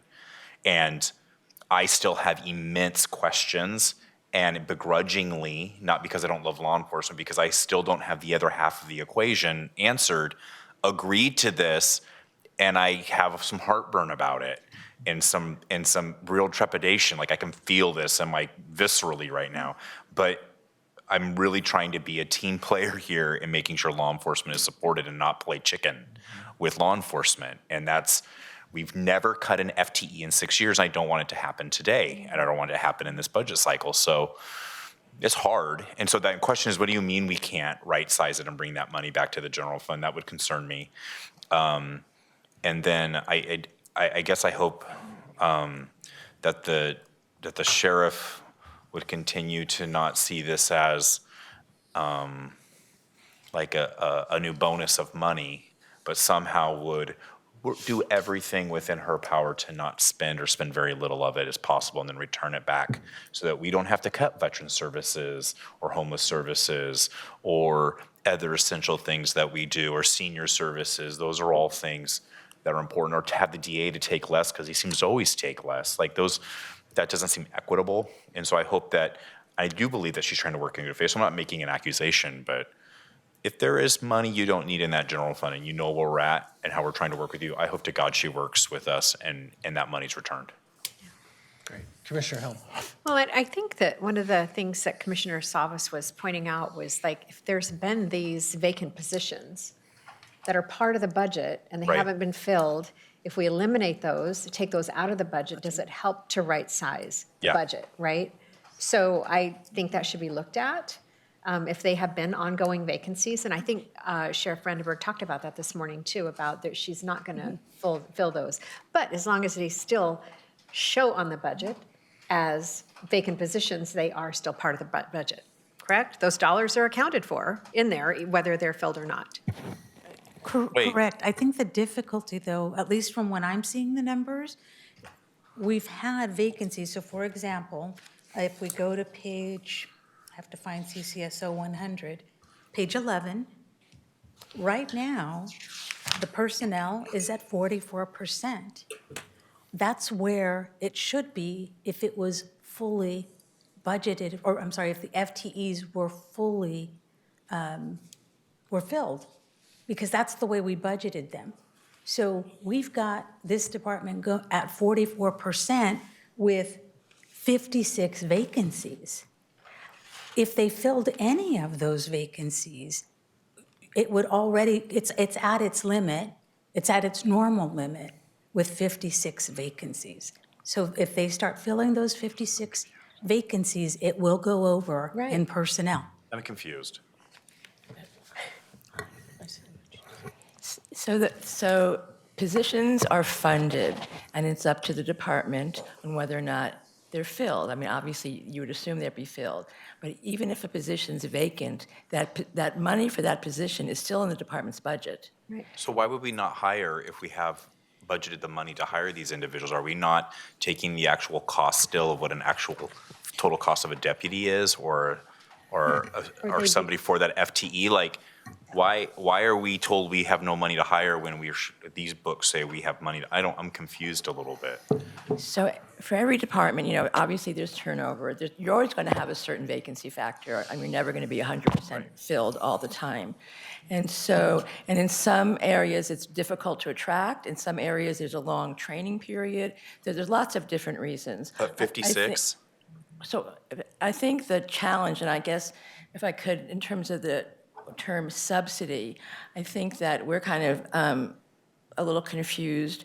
We know that ELED has been subsidized. We all know that. Sheriff's Office, we all agree that has been subsidized. Okay. The levy, I think, where we get confused about it being subsidized, what's happened is there are positions they're the exact same position in the levy and Fund 100, and the sheriff's office will choose where to fund that position out of. And that's where, and I'm not questioning the judgment, I'm just saying that, so that's what'll happen is you'll see, because there are a number of vacancies right now in the levy. There's like 9 or 14 positions in the levy, so on top of these positions. And so the question becomes, we know you have positions in the levy, you have money in the levy, why are you using the general fund to fill those positions? And that's the conversation we had at the end of the Budget Committee meeting in last May. Right. And I think the Budget Committee said you need to use some of the levy money to fill some of the gap in the general fund. So there's a fine line between the two, and it is confusing, by the way. Just, if you're confused about it, that's a good thing, that means you're aware enough. But there's lots of choices that have to be made, and I think the question is, maybe not the word subsidy, but why aren't you using the levy to pay these costs? Why are you using general fund to pay these costs? That's the conversation. And so when you're using general funds to pay for a cost that could be funded by the levy, why isn't that happening? But the levy's also underfunded. It was never, the actual like levy was- need for it was never, it was broken from the beginning. The money was never actually there to actually meet the need for 5 years. When the levy was developed, when the budget for the levy was developed, which none of us were here, but it did not fund all the 92 positions, and it also did not have the indirect charges that were added. So there were some things that happened. They were funded in the levy, but they were not a part of the budget development. So yes, that. Right, you pull out allocated cost, you pull out short. some of these other things, it's still underfunded. The voters were overpromised and underdelivered for 5 years, and the general fund has also had to support the levy. That's the fact. And so now I'm being told, I mean, this is just like Groundhog Day, I'm gonna go mad. I'm gonna go crazy. Like, I feel like, we can't do this for another 12 hours. I'm being told we have these funded positions. I talked to the CCPOA. They would love to have more deputies hired so they can do this work that's important. They're funded here in the books, but we are like being told, you know, that the sky is falling with the sheriff's budget and we can't hire these people, so they just kind of float there and stay on our books. So I still don't understand how there's money there not being used. That doesn't make a lot of sense when she says she can't hire one more person and we're about to lay off. But we have all these open positions that are supposedly funded. Am I misunderstanding something? You are. Well, help me, please. They're not filled. The money Correct. hasn't been spent, and she's still over budget. Very correct. There you go. So Okay, if she okay. fills them, she's going to be way more over budget. Okay. So yeah, it's a kind of a simple math problem. Right, but if we they're retract those positions, it's still the same issue, correct? Exactly. Yeah. But it would get us more in line because those positions are part of the budget. Are they needed though? Like, are these things that are like vitally needed, like from a workforce standpoint? That is the million-dollar question, Commissioner, is if she's been living without him and she's still over budget, can she live without him? Can we live without him? Can our citizens live without him?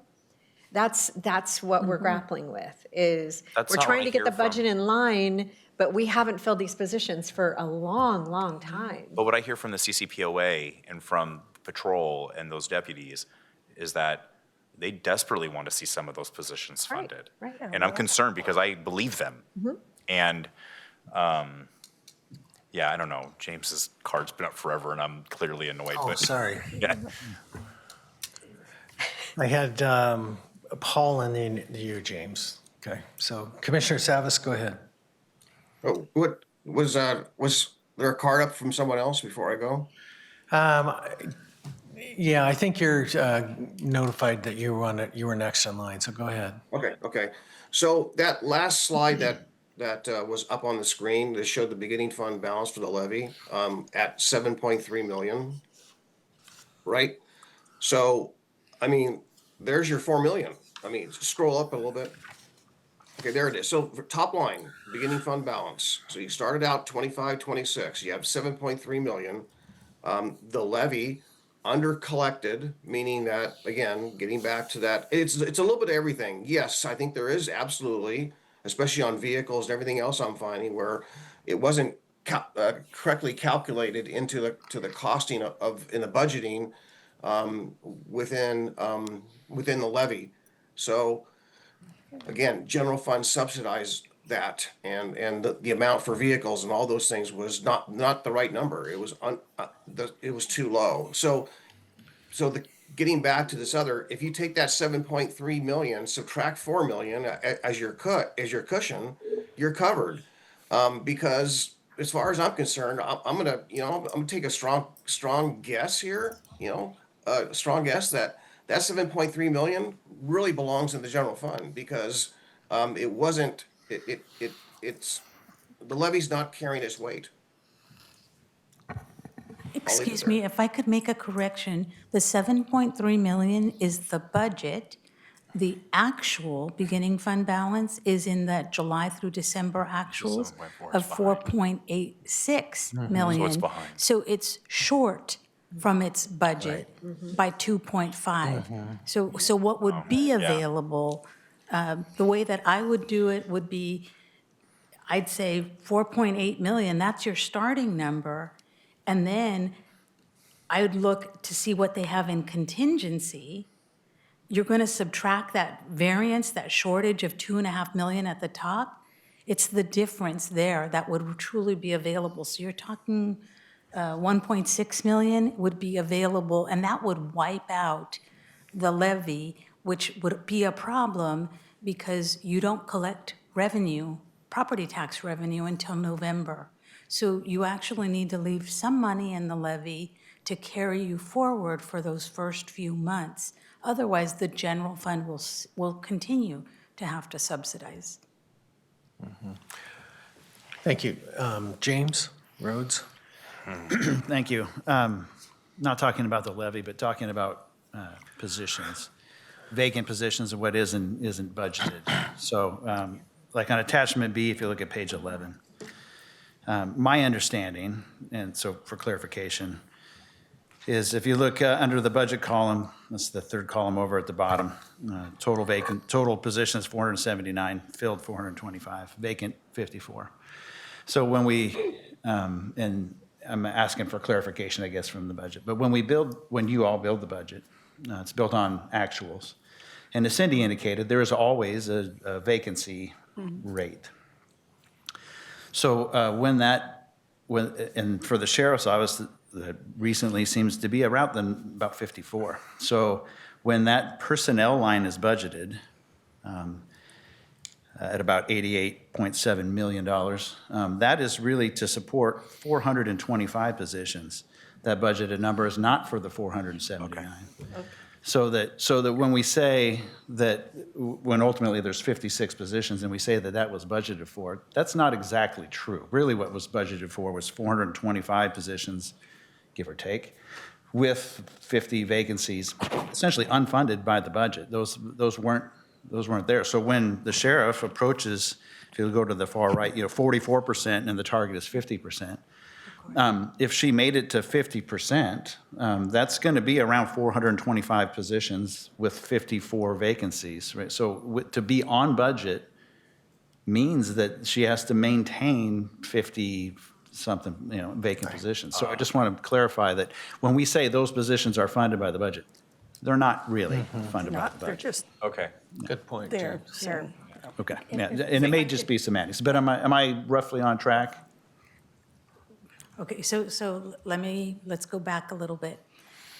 When we build the budget, we budget for all of the positions that have been approved. And then we ask the departments to review their reports and make adjustments for vacancies. And they enter, or they, we call it the vacancy factor. They tell us how many months they think the position will be vacant. And so, and then we will make adjustments in the reports so that it reduces the budget for that position based on their vacancy factor. I believe initially when we did the 25-26 budget, I believe that CCSO entered 1 month of a vacancy factor, meaning they funded all of these vacant positions for 11 months. I believe that was the original. And then, if you all remember, during the budget committee meetings, there was a reduction that was directed to CCSO, I believe, and I'm going to go just off of memory, that it was like 3.8 million that CCSO was directed to make. Those reductions were made all in personnel. So I guess yes and no. We didn't go back to see a vacancy factor. It was just, they just told us what line items to reduce. It was all in personnel. So essentially, vacancy factor, 1 month out of 12 for all positions. I mean, you could equate that to a number of 50-something positions, but in essence, the sheriff's office said they anticipate having those vacant. Correct. Right, and then had to reduce it more. Right. So the budget is not for, I mean, really, they're not given money for all 12 months of all positions, right? Because there's this vacancy factor, right? And so it can be represented, in my mind, as 1 month of all positions or a number of positions for 12 months.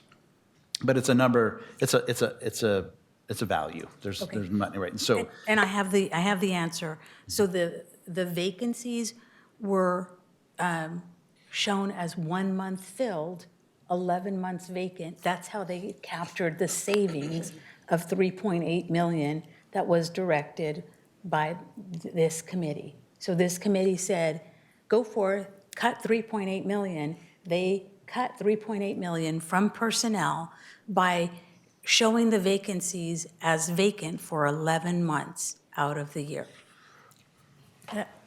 Just quickly, I want to clarify, if you remember, again, we're reliving fun times, but the proposed budget had the sheriff's office, I think it was, had an increase of 11%, and that this committee said, no, you got to reduce it to the 4% increase, not 11%, because everybody got a 4% increase, and that's where the 3.8 million came from, because the sheriff's office had to say, okay, how do I get from the 11% to the 4%? It was about 3.8 million, and it was taken out of personnel at the time because we were kind of at the gun, no pun intended, but time-wise, we just had to make this happen because we're at the end of the year. So they took it out of personnel to balance to the 4%. That make sense? So simply my point is just that when we say it's fully funded, that's less accurate, right? It's not fully funded. And we can say it's not fully funded because the sheriff's office is reducing personnel to make the budget, or because we work in an FTE vacancy factor. But in any case, that's where, to balance the budget, that's where those numbers come from. So I just want to, it may not be pertinent to it's certainly not pertinent to the levy discussion, but the reality is that those 56 positions or so, they're not funded in the budget, right? I mean, we could get there if they hired those people, they would reapproach and we could figure that out. But as the budget stands, they're not funded. And if I could just add one more, because staff is feeding me information, 26 positions were reduced down to 1 month. So 54 vacant, 26 of those were reduced down to 1 month. That's all, thank you. All right, thank you, James. Commissioner Savas. Oh, the only thing I really want to add to this, I know that we talked about, and to build on James' point, going a little bit, a step farther. You know, we talked last year about what we're going to do with the budget. Are we going to take over the budget, or, you know, what we can do? And one of the things I want to throw out there is that if we line itemed every position, for example, that's a lot of lines, or line item certain types of positions or in batches, then I think we can actually have a clearer picture of what we're funding. So if we line item every position, including the unfilled, to Mr. Rhodes' point, we need a heck of a lot more money, right? So my earlier comments were not so much about general or Fund 100 as they were about the levy and the positions stated in the levy that we're going to hire and fill and people are going to pay for. And when you look at that, that's where you see there's a gross under collection to pay for those positions. And so there is a promise in that levy to deliver, whereas the general fund, there's really not a promise, right? But that's where I have my little bit of heartburn, is that I want to make sure that we tell the voters we're going to fill X positions, and they're paying for it, and then we leave them unfilled. That's problematic. And it's also problematic when you don't have enough money to fill the positions in the levy, but yet you promised it. So I'll stop there. All right. Gary? Okay, so Mr. Cernak has joined you online. Thank you, Mr. Kenny, for being here today, although we're at the end of our meeting. So that is the formal agenda. If I may share, your next meeting of this committee will be in 2 months, April 14th, 2026, and your primary topic is to discuss the report from the Compensation Board for elected officials.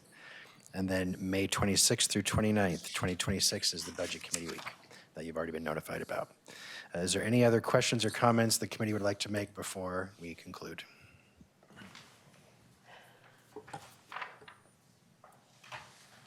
All right, let's see. Oh, I'm sorry, Commissioner West, sorry. Thanks, Chair. Does this committee have does it need to give input on the CCSO work group? And can we have a refresher of what that looks like?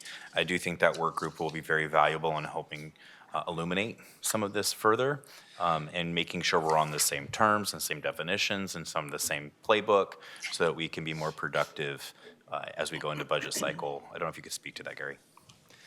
Yes, thank you. So the board commissioners, you agreed to form a Sheriff's Office Finance Work Group that will have a totally separate function from the Budget Committee. So the work does not overlap.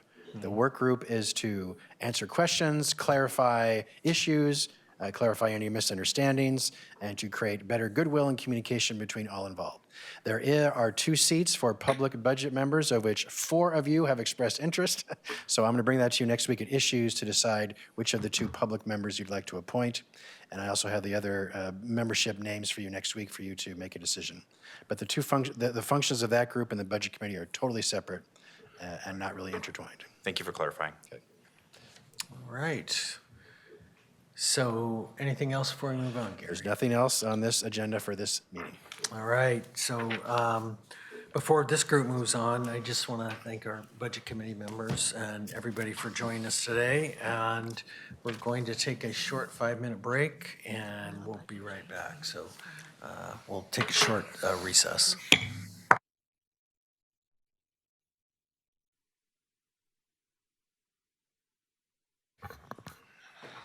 We're back from a short break on a policy session here, February 10th. And we're now on a public safety levy discussion. I'll turn it over to Gary. Thank you, Chair. 4 commissioners are in the room. Commissioner Savas is online. The entire board is here. Next session is public safety levy discussion and proposed ballot language. Hopefully you'll make a decision today. You're running out of time. You must make it by next week. So if you don't do it today, you have 1 more week, but hopefully today.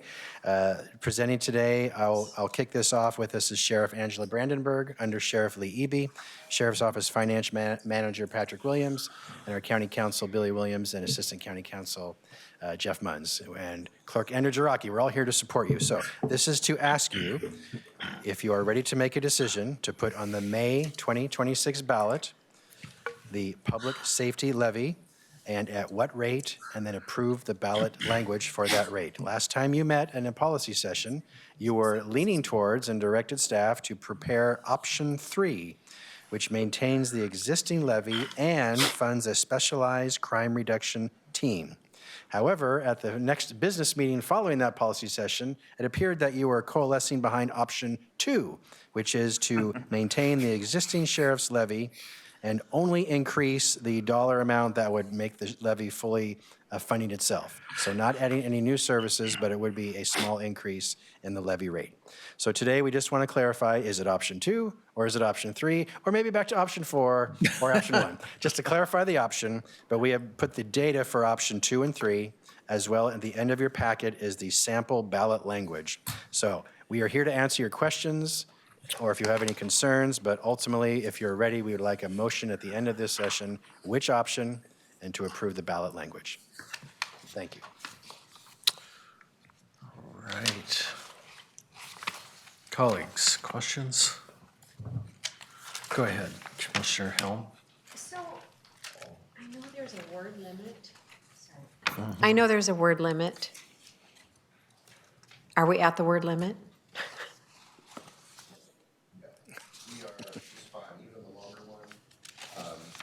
Made changes, so yes, the caption's 10 words, 9 words. The question is 20 words. The summary actually comes in for the longer one at 169 words, then reduces that for the option 2. And we're just fine on the longer form explanatory statement. We're under on that one as well. The reason I ask is because I know a lot of times when it's a continuation, it lets people know it's not a new tax, that it's a continuation of a tax they've been paying. And I can say there's some statutory language that's in here that doesn't count towards the total. So you'll see all the calculations at the bottom of the summary that is not included in the total, as well as the statement, this measure may cause property taxes to increase by more than 3%, also not counted towards the total for the question. So those are things that don't get calculated, but otherwise, we're just fine. And all the statutory language that's required for this ballot measure is included. I think what you're asking, Commissioner, is can we use the word renew? Yes. Because technically it's a renewal, but it's a higher rate, or is that technically not correct? Because the rate is different. The rate is different. So it cannot be a renewal, it's a replacement. I think that's best handled, yes, in the explanatory statement. Instead of in the short caption and question, you can probably add language somewhere else in the summary, because we have words to add, or space to add additional words, or in the explanatory statement, but not in the shorter explanations. So if we want to add renew elsewhere, we could, but not in the 10 or the 20. Okay. And Sheriff Brandenburg, if I could interject, because this is the second time we've done this, I'm very careful about the wording. We have to be very intentional that it's not a renewal. If it was a renewal, your rates wouldn't go up and all the things. So this is a brand-new levy. So while we can say it's maintaining the services of the prior levy, we have to be very careful that we can get, this language will pass legally. Okay. Yeah, if you use the word renewal, you're going to have to be clear about clarifying that. You know, you're not truly renewing the existing levy. You're going to say that this, what it does say is it replaces the existing levy at this new rate, and these are the services. So be careful with those that terminology. Okay. That helps. All right. All right. Very Gary. good question. Commissioner Savas has his hand raised. Go ahead, Commissioner Savas. Yeah, if you could all put that slide back up that you just took down, please. And I'll kind of base my question here. So you're right. The language on the words are going to be a little bit, I won't say challenging. We just got to get it right. So we know that the sheriff levy positions are not fully filled. So therefore, when it says levy option 2 maintains the existing sheriff's office levy services, is that the place in which, because right now we're not doing everything we wanted to do in the levy. So why would we want to maintain that and just ask for more money? I'm supportive. I don't want anyone to doubt that or question that I'm not supportive of the levy and renewing it and all that, or whatever the words are. But I don't want to. I'm just trying to the prior or the existing levy we have today, spelled out the positions, right? So, but if you didn't fill them, are we saying we want to maintain? Because you use the word existing, right? So the existing is understaffed and it's underfunded. So do we want to use the word existing?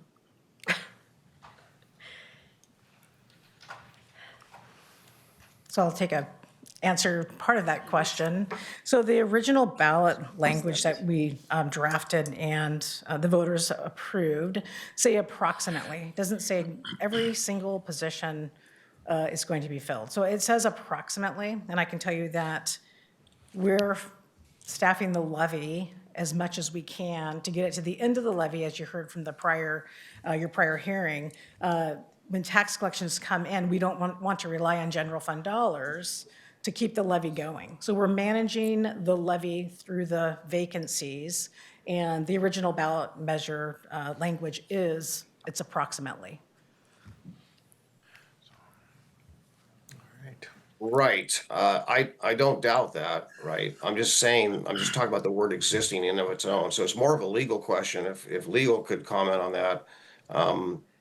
You know, if levy services is approximate, but the existing is understaffed, and that's why we're asking for money. We're asking for more money because we don't have enough money to fill those positions, right? How do we reconcile that in the language to make it simpler? So that's why I just questioned using the word existing. 16.6 cents could get us where we want to be. And that's beyond existing. That's what we aspire to do.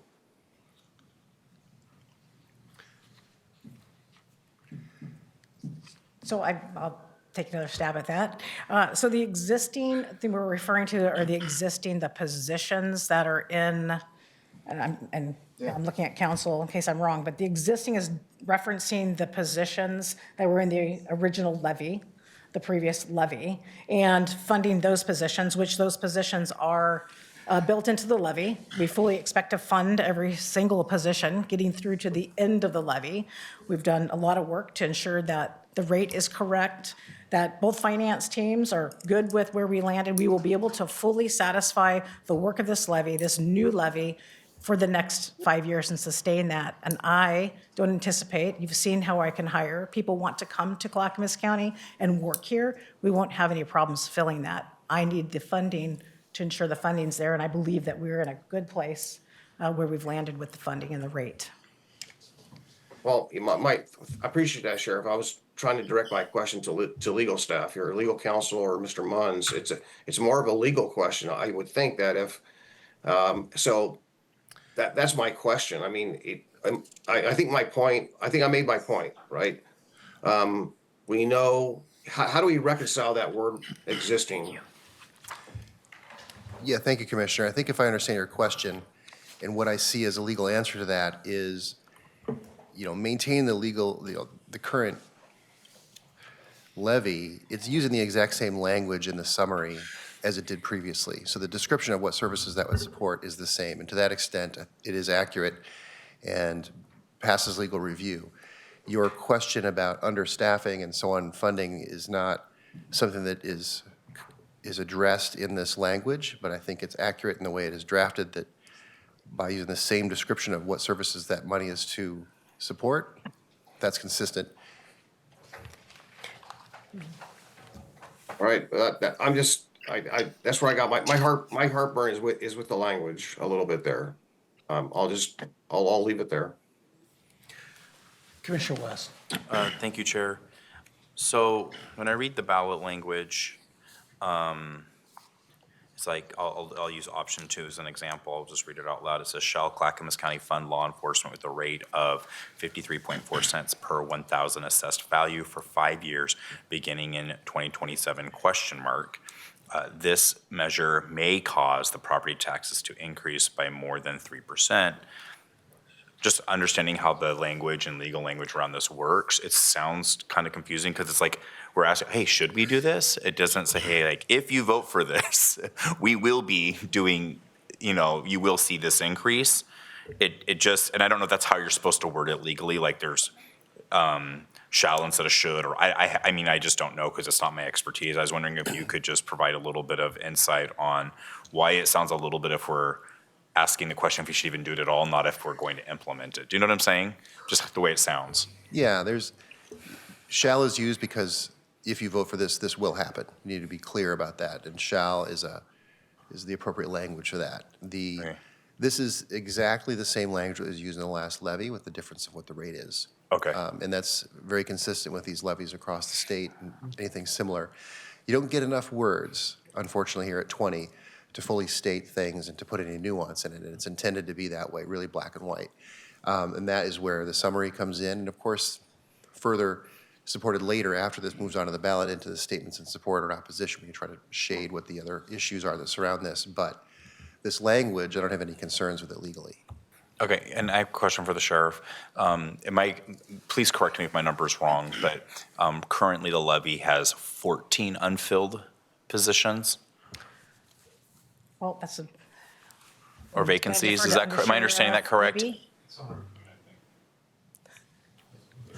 Yeah, it's somewhere between, I believe, 9 and 14. I don't have an exact. Okay, so it varies a little bit, but there's a number of unfilled designated levy positions.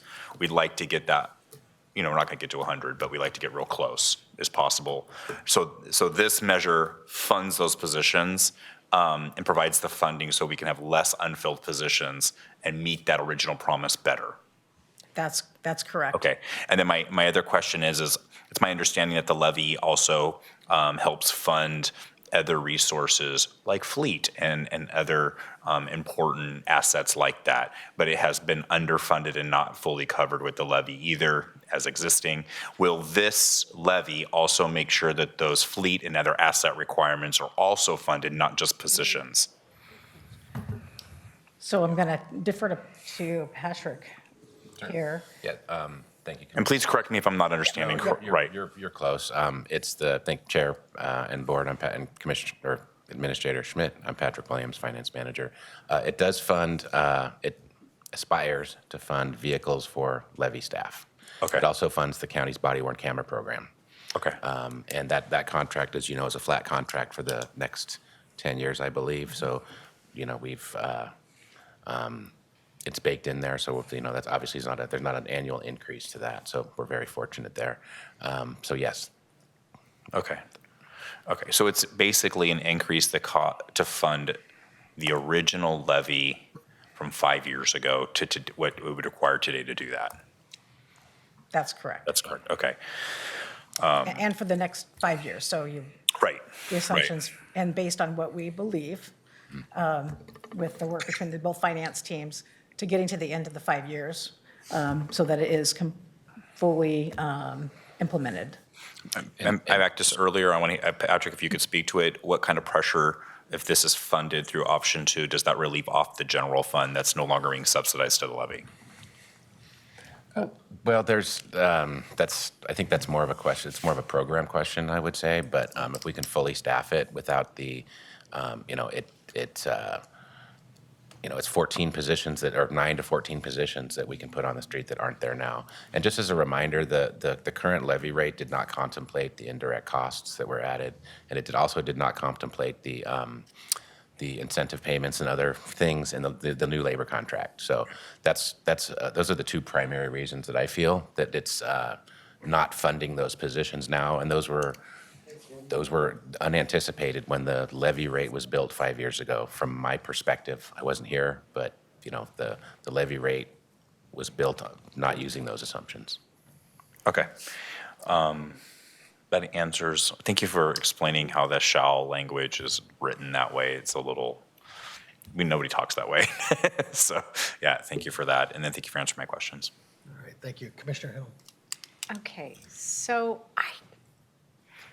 so if voters approve the 53.4 cents per 1,000, you feel confident that this will carry us through for 5 years without you having to come back and ask for general fund money?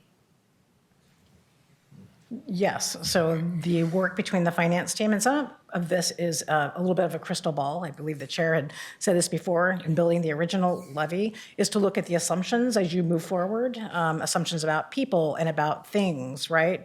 About costs from the county. There's a lot of factors that are worked into this and baked into this. And so we are confident that we are at a very good place, that the levy will last the 5 years and sustain that through the next 5 years without general fund to keep it going, if that had to be done. And that can also be managed through vacancy savings, which we're doing now. And as Patrick said, we didn't anticipate some of these costs that came out after we built the levy. We never have anticipated the allocated cost, the model change of the county, and the pressure on this fund. Mm-hmm. And so the good news is this is a new levy. These things are factored in, and I believe that this is probably the best levy rate and predictions that we probably have ever had in the lifetime of the levy. Okay. So you should not be concerned in 5 years whether or not it's going to make it to the end. That's really good news. Thank you. Right. Commissioner Savas. Yeah, thank you. I agree with the Sheriff Brandenburg's last statement that, this is closer than ever, because there's more work put in working on this rate, to make sure we get the rate right than ever before, right? There's a lot more work, that's been done. I expressed before, and I expressed today that I'm not sure we're 100% there. Part of the delay that would give me more confidence was I didn't meet with the fleet folks at CCSO until last Thursday, and so when we met, we did get some information that day, additional information, clarify some questions, and I'm waiting on, I believe, a little bit more, but I think we're close, right? I don't want to be, I don't want to over collect and I don't want to under collect. So, to the Sheriff Brandenburg's earlier comments, was that yes, there were some unanticipated expenses. And even when we pull those out of that, the financial structure, for the levy or the millage rate was still inadequate. So, it's come a long way. So the question is, as Gary stated earlier in this session, do we decide today or do we decide next week? And I would like to get it right. I just want to make sure the millage rate is right. And hopefully, if I get the final numbers back on the fleet aspect of it is, for that aspect, and then clarify some of these other numbers, you know, I'll feel more confident. But there again, if I don't want it to be kind of again, I don't want to under collect. And I think right now we're poised to where it's an under collection, and I don't know, I don't think it's a lot, but it's still an under collection. Well, Cindy Becker. Hi, so, first of all, I think it's important to note that the levy the Sheriff's Office has not asked general fund to cover for the levy. So what's happened is as those costs have come into play, they have eaten into levy dollars, but they did not come back and ask the board for general funds to cover those. Those were covered by levy dollars. So because of that, there's been less levy dollars available for some other things, but there wasn't a subsidy per se. What was happening is the contingency for the levy dollars was going down and down and down because of these additional costs that they had to bear. So I think we've met many times and we've taken every which way to come up with a Goldilocks of levy charges, not too big, not too little, but really trying to get it right. And we've taken into, many, many factors. And are we going to be right on? Our thinking is, we hope so, but something's going to happen for sure. But I think that this is a very informed rate-setting process that's come up with a rate that we think will do the job. Yeah, and if I could just comment, I think she was responding to your point. We have, the ELED has been short and general funds have been used to keep that staffed. So thank you, Cindy, for clarifying on that. So I think we're kind of at a position. Now, one question I had for Sheriff and Council, it sounded like, was, so the language that's up there, I heard you say, if I heard you correctly, that it's pretty much the same that was in the last one, except perhaps the numbers change. Is that correct? It was cut and paste, yeah. No, it was generally, we just literally changed the rate and changed the year because it's appropriate. It's the right number of words and it's descriptive and it's consistent. And so, and that was again, after research last time to make sure it was still accurate language. And so it's carried over, nothing's changed in the law about that. And so it's correct.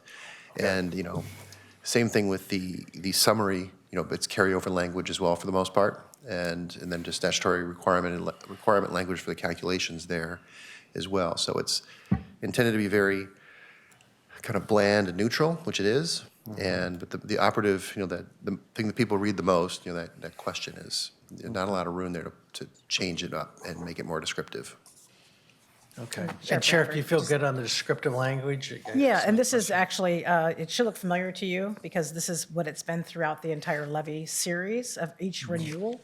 Like I said, it's very prescriptive about you can't appear to sway voters or do anything. It's just the facts. It feels weird, but it's I think, meant to be that way. And so it's very intentional language that is neutral language. Okay, just want to make sure that, thank you. All right, Gary, you think we're at If a you're point? ready, there are several motion options in your script.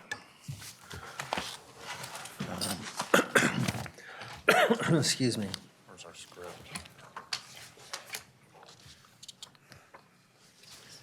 Chair, while you're all looking at the script, I just want to build on something and clarify, again, being kind of strategic here. What Cindy, I heard what Cindy said, but what we found out is that the cost of a fully cost of a deputy was not really accurate. What we thought was the number. And Patrick has said, well, we don't use that loaded cost of a deputy to calculate out the levy or costing even Fund 100 and all those. So I understand that, but the simplest one is a car, is a patrol car. So if it turns out the patrol cars that were paid for by the levy, okay, to operate them, to buy them, and the life cycle, if you were off by 25%, I'm just throwing a number out. I'm not saying that's the number. I'm just throwing that out for sake of argument. If we were off by 25%, and that is an example of who pays for the car, who buys the car. It's the levy certainly had the resources there to buy some cars, but it didn't have enough money. So when you look at that, call it the $20 million under collection, or what this year is poised to be $7 to $9 million under collecting on an annual basis, and you subtract out the allocated costs and you subtract out the labor contract impacts, you're still short. So I'm just thinking that we ought to wait and just get the number right, see what we can do, make sure the number right. Or if you want to act today, you could ask for a little bit more. I don't want to ask for a little bit more, but you always have the option to every budget year. You don't have to collect the full rate, meaning, when we make the vote at the budget committee meeting to charge X cents per thousand, you can ask for less. You can't ask for more, but you can ask for less. So do we want to err on the side of caution, or just simply run the risk of under collecting again? I'll leave it there. All right, thank you. Commissioner West.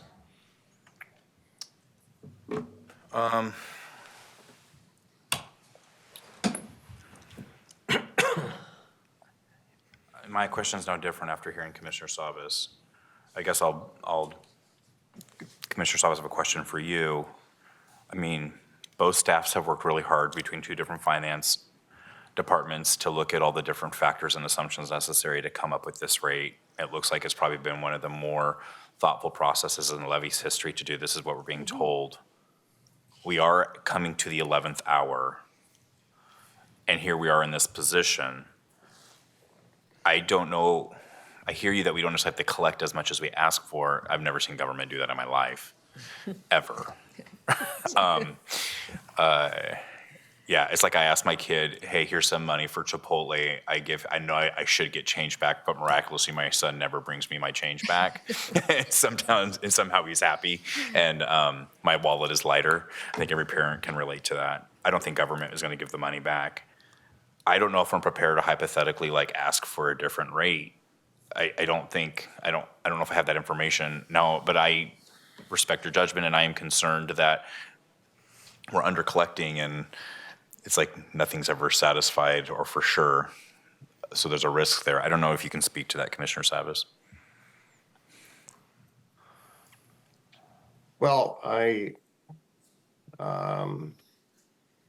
are we close? Yeah, we're close. Deschutes County, for example, is a good example of a government that didn't charge the full tax rate. So there, if you want an example, there's an example.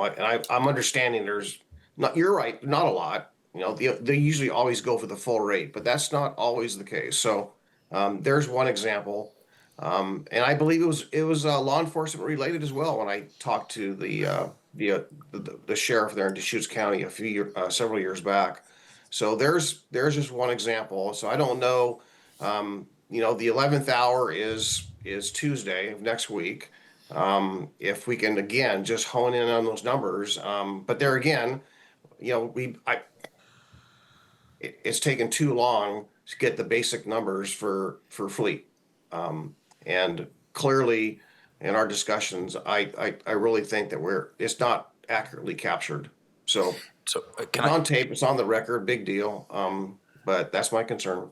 Patrick, last time you guys came up presented before us, the ad to pays were not in the cost per deputy, and we were going to make some adjustments. Has that happened? And did we change? I can't remember. Is this number different now based on that conversation we had a week or two, whenever that was? Sure.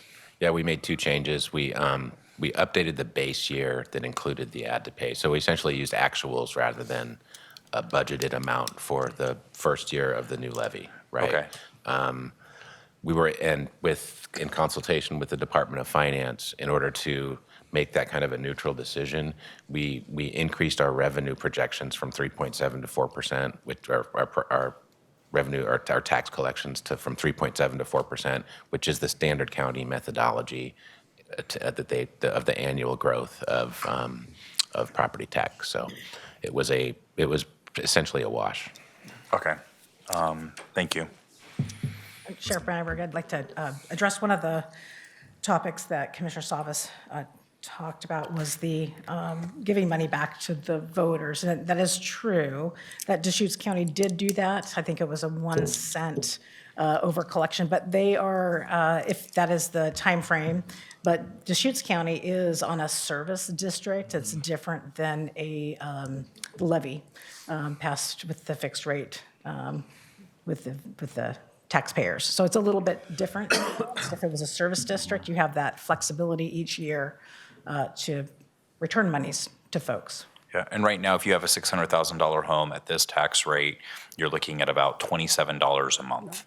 Right now, for this levy for the homeowners, about $320 a year.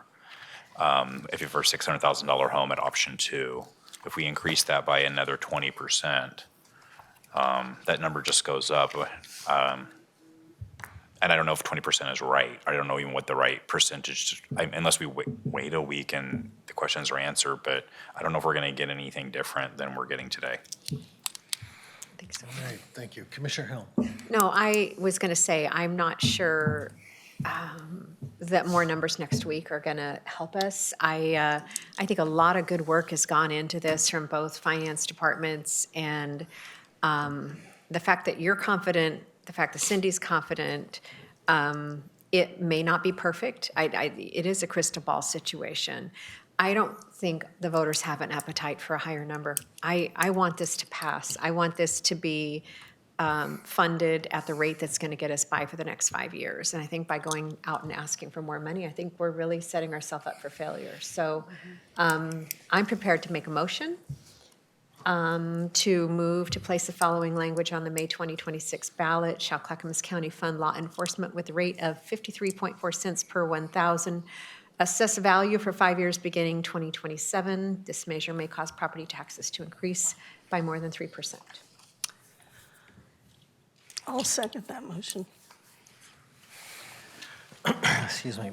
Commissioner Helm has moved to place the following language on the May 2026 ballot. Shall Clackamas County fund law enforcement with the rate of 53.4 cents per thousand. Assessed value for 5 years beginning in 2027. This measure may cause property tax to increase by more than 3%. It's been seconded by Commissioner Schrader. And comments, I believe Paul wants to say something. Commissioner Savas. Yeah, I just want to, for anyone watching this video today or tomorrow or in the future, being this recorded, I just want to make sure that whether it's us, if we hypothetically did a rate reduction, or it's Deschutes County, we're not giving money back. There is no money refunded. You're just simply calibrating the rate to be accurate. Right. So you can't go up, but you can go down. So it'd be just a simple rate reduction. I just want to make sure that people understand that you don't give money, you can't give money back on the taxes. You can only reduce the rate. Unless it's a Thank you. kicker. Thank you. Commissioner West. Only because I don't understand or know what that rate would be to not necessarily fully collect. I mean, I am going to support the motion for option 2. I know there's a lot of talk around option 3, and we've kind of waffled back and forth to try to find the right policy decision here. I'm going to work hard to try to make sure that this passes and that law enforcement's fully funded in our county. However, one of the looming threats really is the transportation tax.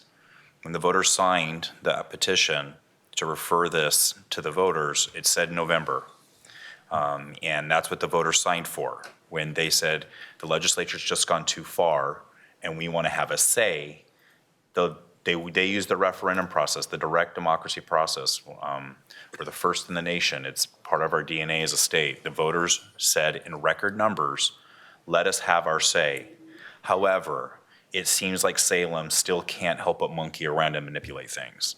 What that does, by not reflecting the will of the petitioners and the referendum process, is I believe nobody wants to have anything with their name or anything next to this toxic transportation tax.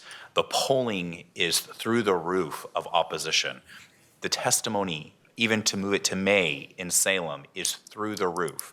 It's like nothing has changed with the voters and their anger around this tax issue.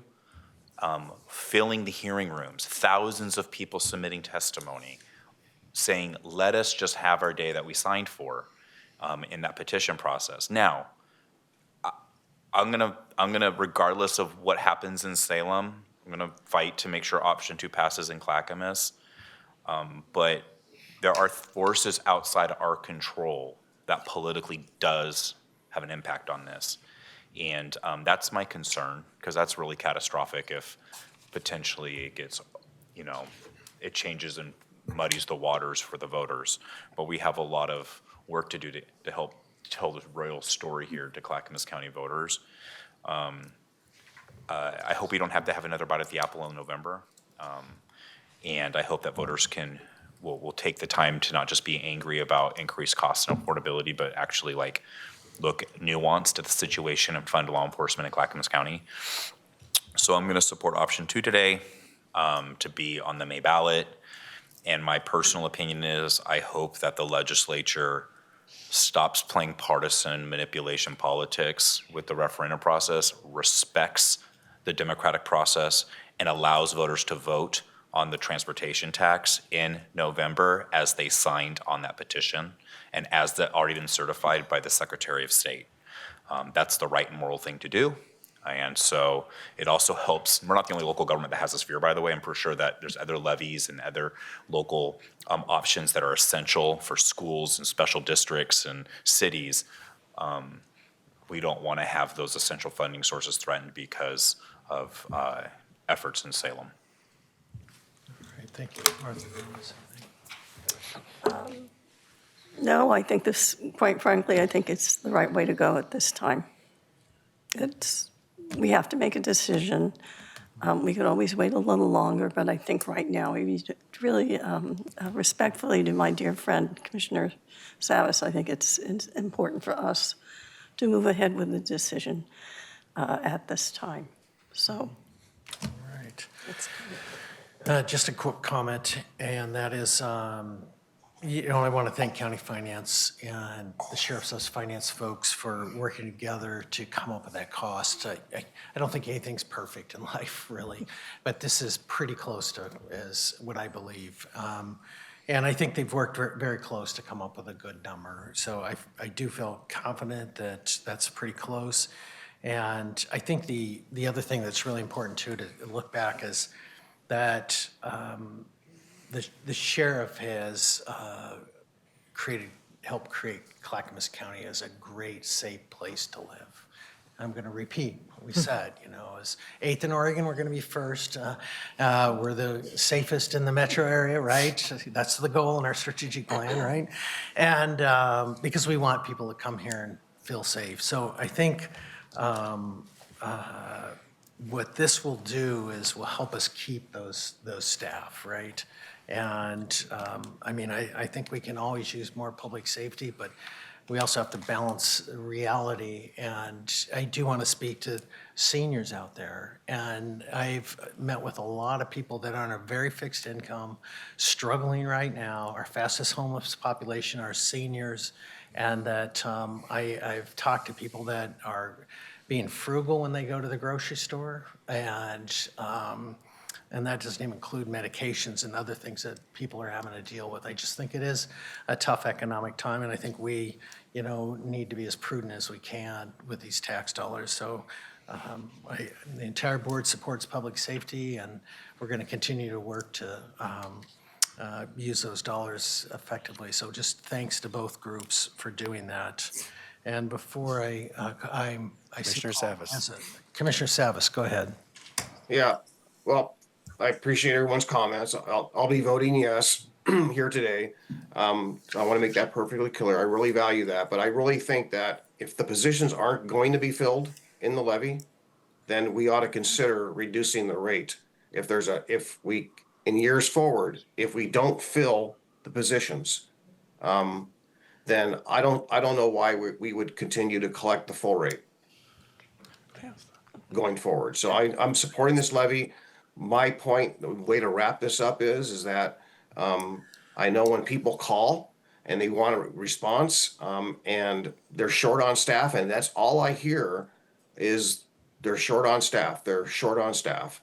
And that is not good for the guys, for the boots on the ground. If they don't have enough people to show up for an incident, they're at a higher risk. If they should have 4 or 5 people to respond and they only have 2 or 3 because they're short on staffing, no one wins there. That's a very dangerous situation. So I'm really putting, again, my hat on of being an advocate for public safety and the people who put their lives at risk every day.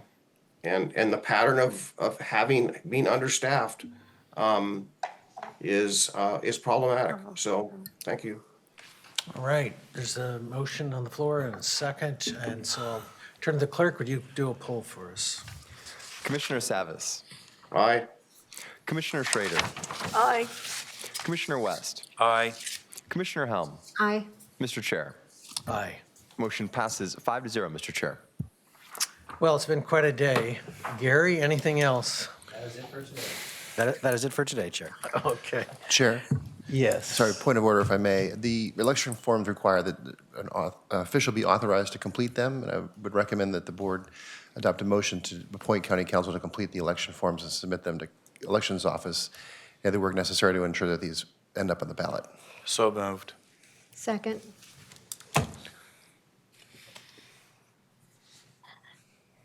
So, Gary, Sorry, it wasn't in the script, Jeff, so. I'm just off trying to the figure cuff. that out. So So we need a second motion? is what Another I'm trying- motion to direct county council to complete the elections paperwork. So moved. Second.